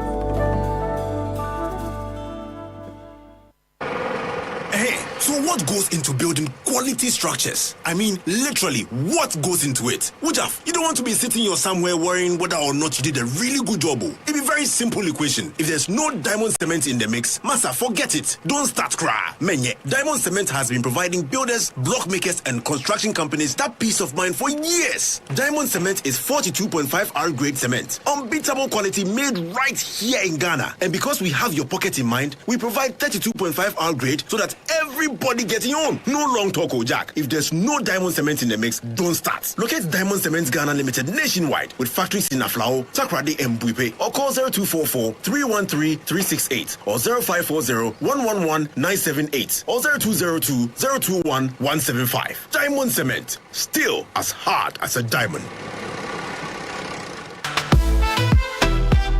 First impressions matter. Make yours unforgettable with the irresistible scent of Princess Body Mist and Roll-On. Designed for every lady who wants to leave a lasting impression wherever she goes. And for our gentlemen, there is Style Up Perfume and Roll-On. Elevate your presence with a confident, masculine fragrance that keeps you dry and fresh all day. Because your fragrance should speak before you do, use Princess Body Mist and Roll-On and Style Up Perfume and Roll-On. Your daily essentials for smelling good from dawn till dusk. Princess and Style Up. Smell good and feel great together. The GC brand. It's all about you. This advert is FDA approved. Join the conversation on the City Breakfast Show on Facebook at facebook.com/City97.3, Twitter at twitter.com/City973, and Instagram at instagram.com/City973 with the hashtag CityCBS.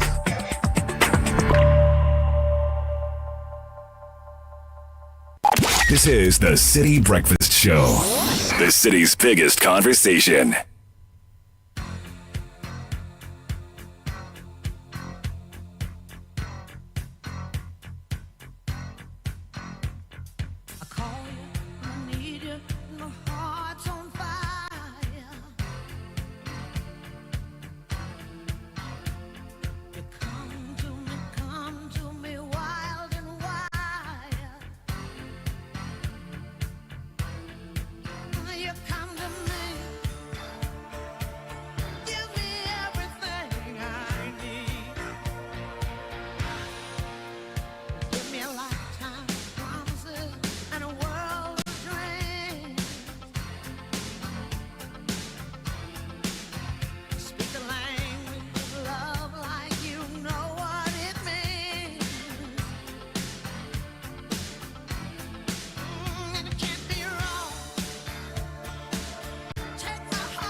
It's 9:40, 97.3 City FM. We are moving back to the Moo conversation. So many messages have come through, it's become a menace.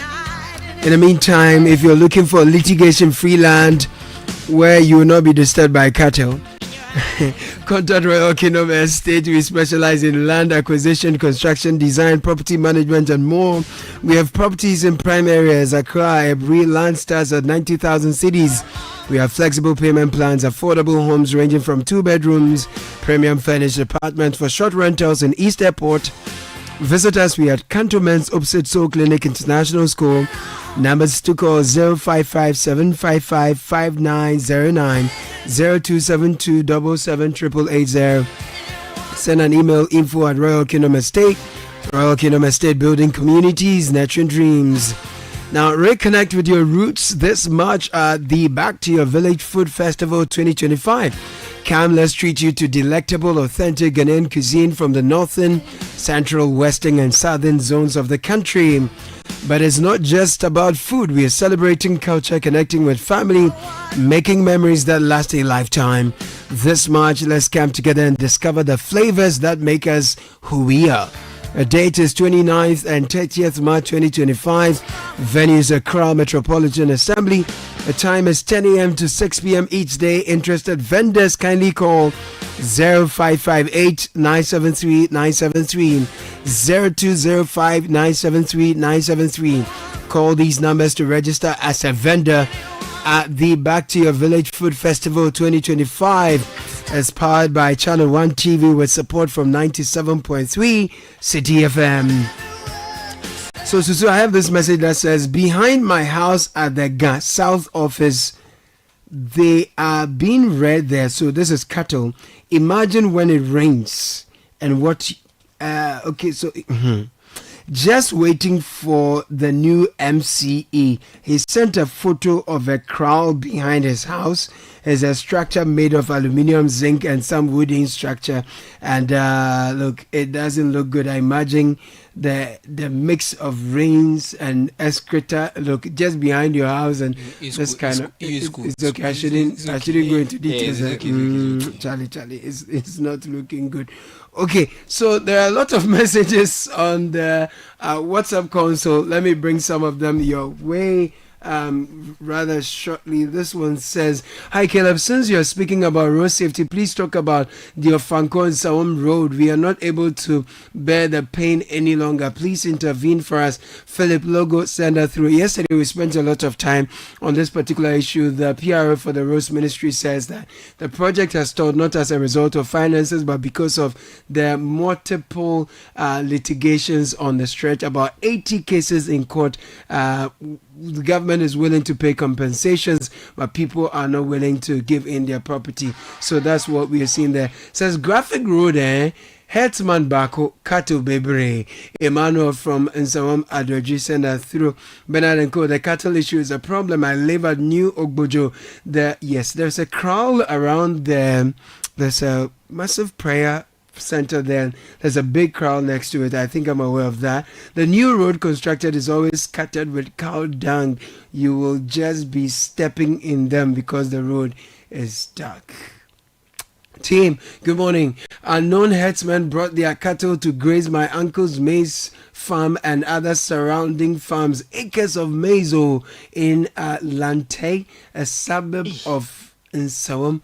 This is serious. This is really serious. Good morning, City. Temakra, the cattle have taken over, not down Suman. Amen. And Sedem from East Legon says, hello, Bernard and team. The cattle issue is a big problem. I go home late after work all the time. Sometimes you see the cattle sleeping on the main road at night with no street light. Or you will just bump into them like that, which can even lead you to the worst accident you can imagine. Please, let our leaders take responsibility.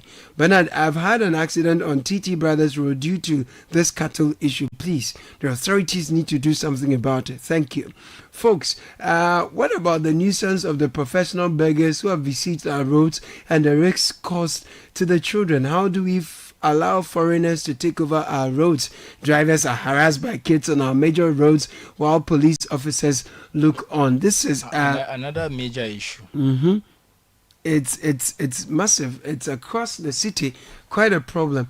So this one says this cattle rearing thing, it is very bad. It's an eyesore. Look, there is this school in Tema Community 4 called Republic School. Behind the wall of the school, cattle are being reared a few meters away from the main road. It's very bad. I just wonder what the TMA authorities are doing. Afi from Tema, send her through. But the mindset of the Ghanaian is a major problem in Ghana. In fact, most of our problems can be solved with discipline, you add. The first overhead at Obechebi, I was surprised they wasted money on that project when they could have done it to the first light Bex. That overhead shouldn't lead you to the Kaneshi market. I get what you're saying. They should have continued all the way to the first light, right? Good. So you didn't add your name, but you said, have you noticed that a new lorry station has sprung up in front of Accra on the motorway? We are looking on till it develops into the likes of Tema Station, where we can't control it, or it would have destroyed the beauty of the landmark. Please pay attention. Let me take that again. Please kindly go back for me. Where is this? A new lorry station has sprung up in front of. Is there Accra Mall? Accra Mall. Have you encountered that recently? Let me see. In front of Accra on the motorway. Accra Mall. I'm believing you want to talk about. No, you see, I think. Maybe it's more so that it's not exactly in front of the mall. I think it's more in front of the Trasaco, whatever. I don't know if you know that building that's after the mall. I think he's talking about that when you're on the motorway, there's a lot of trucks, lorries and stuff stopping there. Yes, I think I've seen that. I see that. And it does also impede the flow of traffic, sometimes even safety. There are some private vehicles that are used as taxis right in front of the Accra Mall. And then opposite it also, you have trotros on the other side. Exactly. And then when you cross the road, then buses that are coming from Tema or from the Volta region also park on the motorway. Exactly. You know, and people are coming because it's a motorway, they are speeding, and then there's just an abrupt stop they have to make because there's a sudden bus terminal that has sprung up on what is supposed to be a motorway. I don't think that's proper.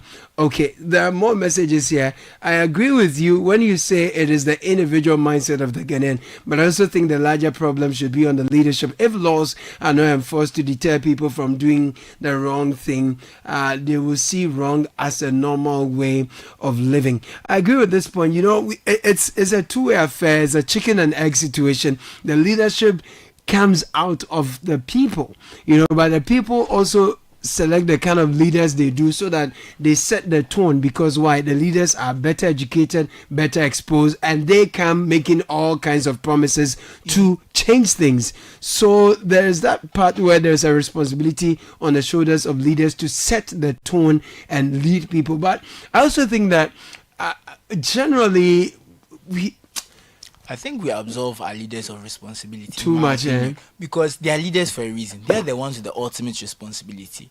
If you're a leader and someone comes to you and they are trying to get their interest, that, oh, give me scholarship, give me this, you as a leader are the one who has you are in the position of power. You're the one who's supposed to have the moral compass to say, I won't do this, I won't do that. You get what I'm saying? Because everyone is going to look out for themselves. But as a leader, we have given you the job to look out for all of us. If you decide that you're only going to look out for 3 people, knowing that they will say good things about you to help keep you in power, you have failed everyone. Because you are the one who has the moral obligation to do the right thing. I'm not trying to say that people are innocent and people can just, if people start doing it, but I think leaders have, I'll say it's about 70-30. Yes, and this is to all of us. We have a role to play. I mean, you like Godfred did this morning. He was driving on his way to work. He realized that people were misbehaving, got down to put the people in check. I think that also we've all become very comfortable in our cocoon. You see something, we are cocooned in our comfortable environments. You see something wrong, you will do nothing about it. And, you know, sometimes people would comfortably just take a video and send it to the radio station and say, hey guys, this is what's happening, talk about it. You drive past the situation. Sometimes, of course, I understand there can be security implications to what there is and all, but there are things that you can intervene, you can get in and stop, but you just look on also and say, what, as for Ghana, it's bad. If someone is bad on the road and you say go and bat somewhere else, where do you want them to go and bat? Do you get what I'm saying? What are they going to tell you? Charlie.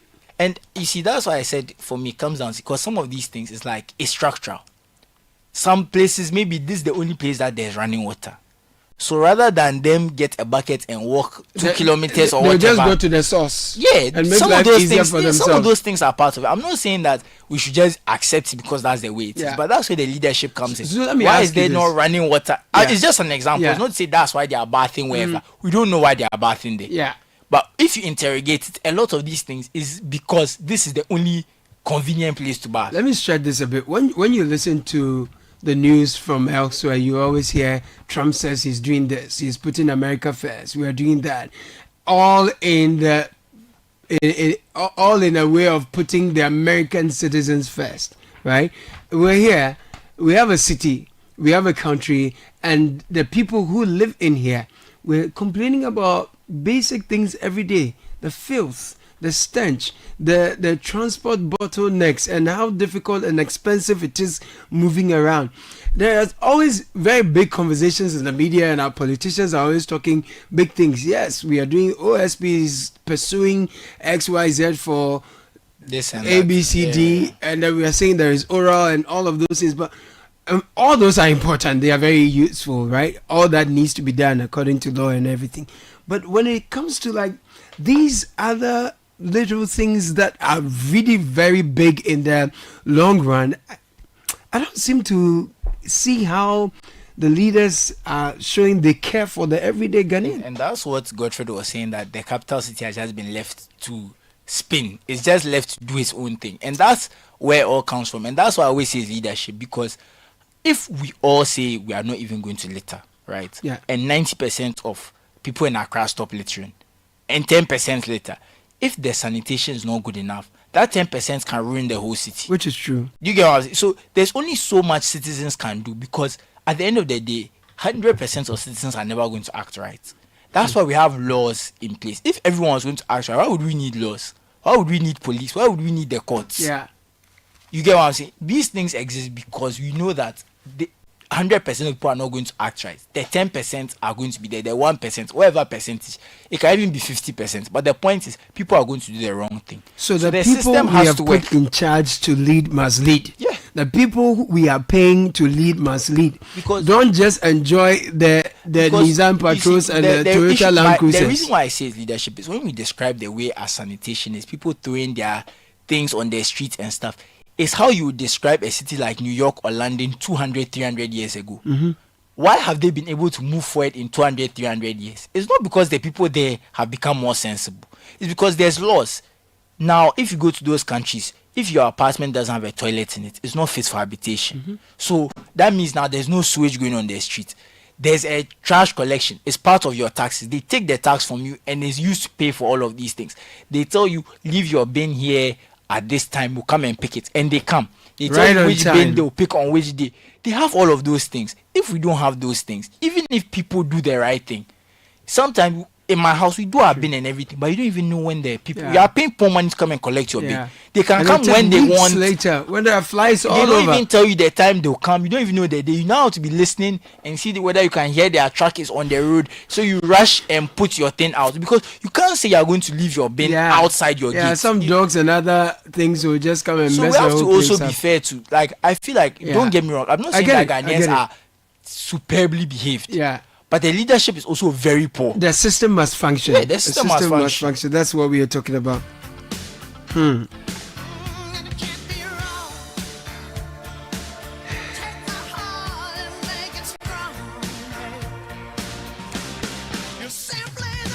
Let's make Ghana simply the best.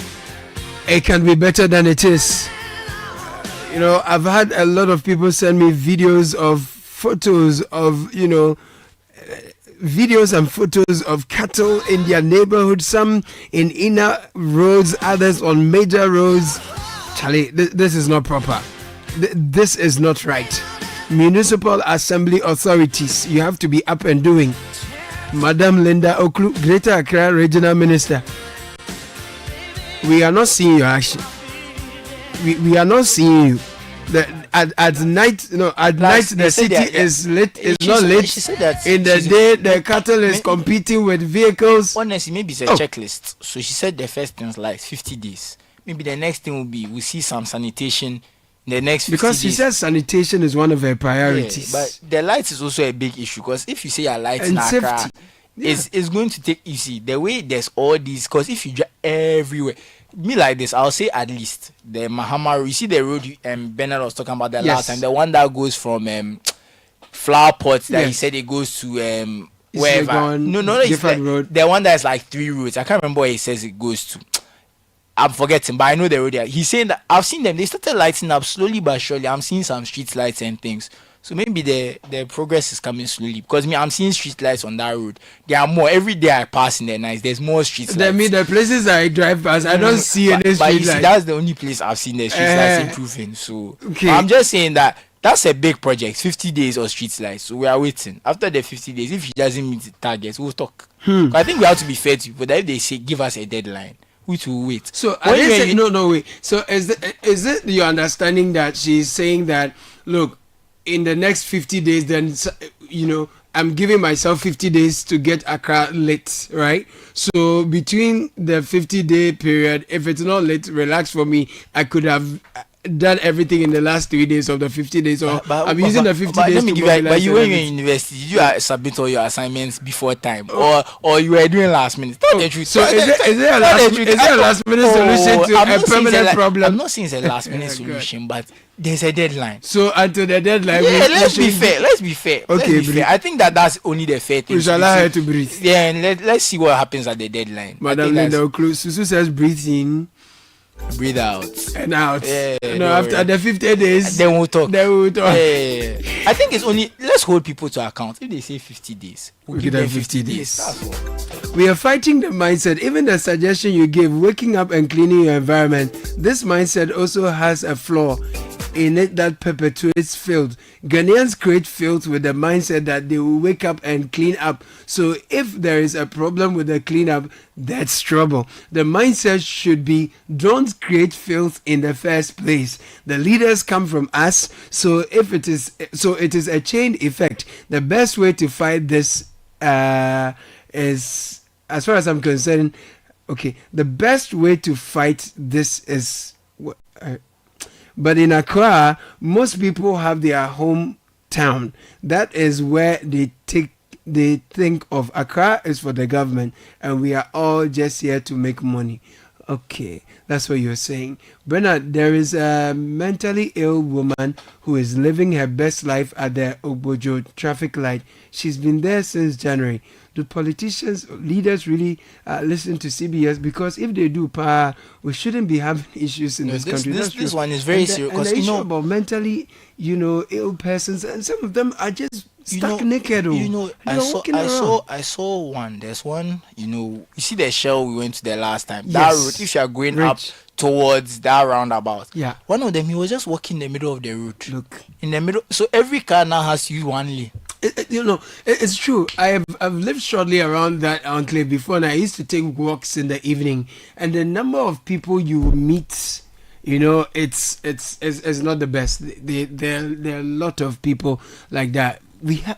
Our streets sort of reveals the worst part of us. It's filthy. Beggars are here.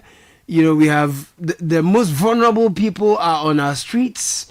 I don't know, but we have a lot of problems. The streets of Accra reveal the problem of the country when you come. If you're new in Ghana, you spend 5 minutes on the streets, you see the problem of the country in one picture. Yes, I don't get it, but we can do better.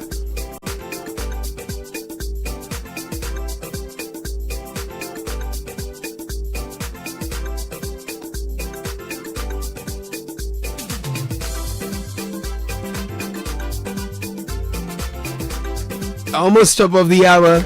Heritage Caravan 2025 is officially sold out. Thank you for your patronage. Now let's get ready for the road trip of a lifetime to discover Ghana from Sunday 2nd March 2025 to 9th March. Pack your bags and let's set off on this spectacular tour for 8 exciting days through 14 incredible regions of Ghana with the promise of a rich cultural experience, introspective historical visitations, and exhilarating field day with nature. This is more than a tour, it's a chance to experience the soul of Ghana, to witness its growth and to create lasting memories. Follow all Channel 1 TV and 97.3 Citi FM social media handles for updates with the hashtag Heritage Caravan 2025. Heritage Caravan 2025 is powered by Channel 1 TV in partnership with the Ghana Tourism Authority with support from 97.3 Citi FM. Proudly sponsored by the National Lottery Authority, Hollard Insurance, Omni Basic Bank, Gold PLC, GB Foods, Standard Water, and Apollonia City. Terms and conditions apply. It's top of the hour. The news is coming. I'm not sure. Zoe, do you meet cattle on your way to work? No, these days I don't ask for the cattle problem cattle, there. But the filth. Yes. Yeah. All over. You be driving and some plastic bag you think is a bed. It will just get so close to your windscreen, man. This one is even a dumping site. The place has literally turned to a dumping site. So from McCarthy Hill, going towards Malam, on your right, there's filth there. And imagine they're always burning something too. Oh yes, as for it's okay. Let's go into the news, okay? Coming up in the news at 10, Director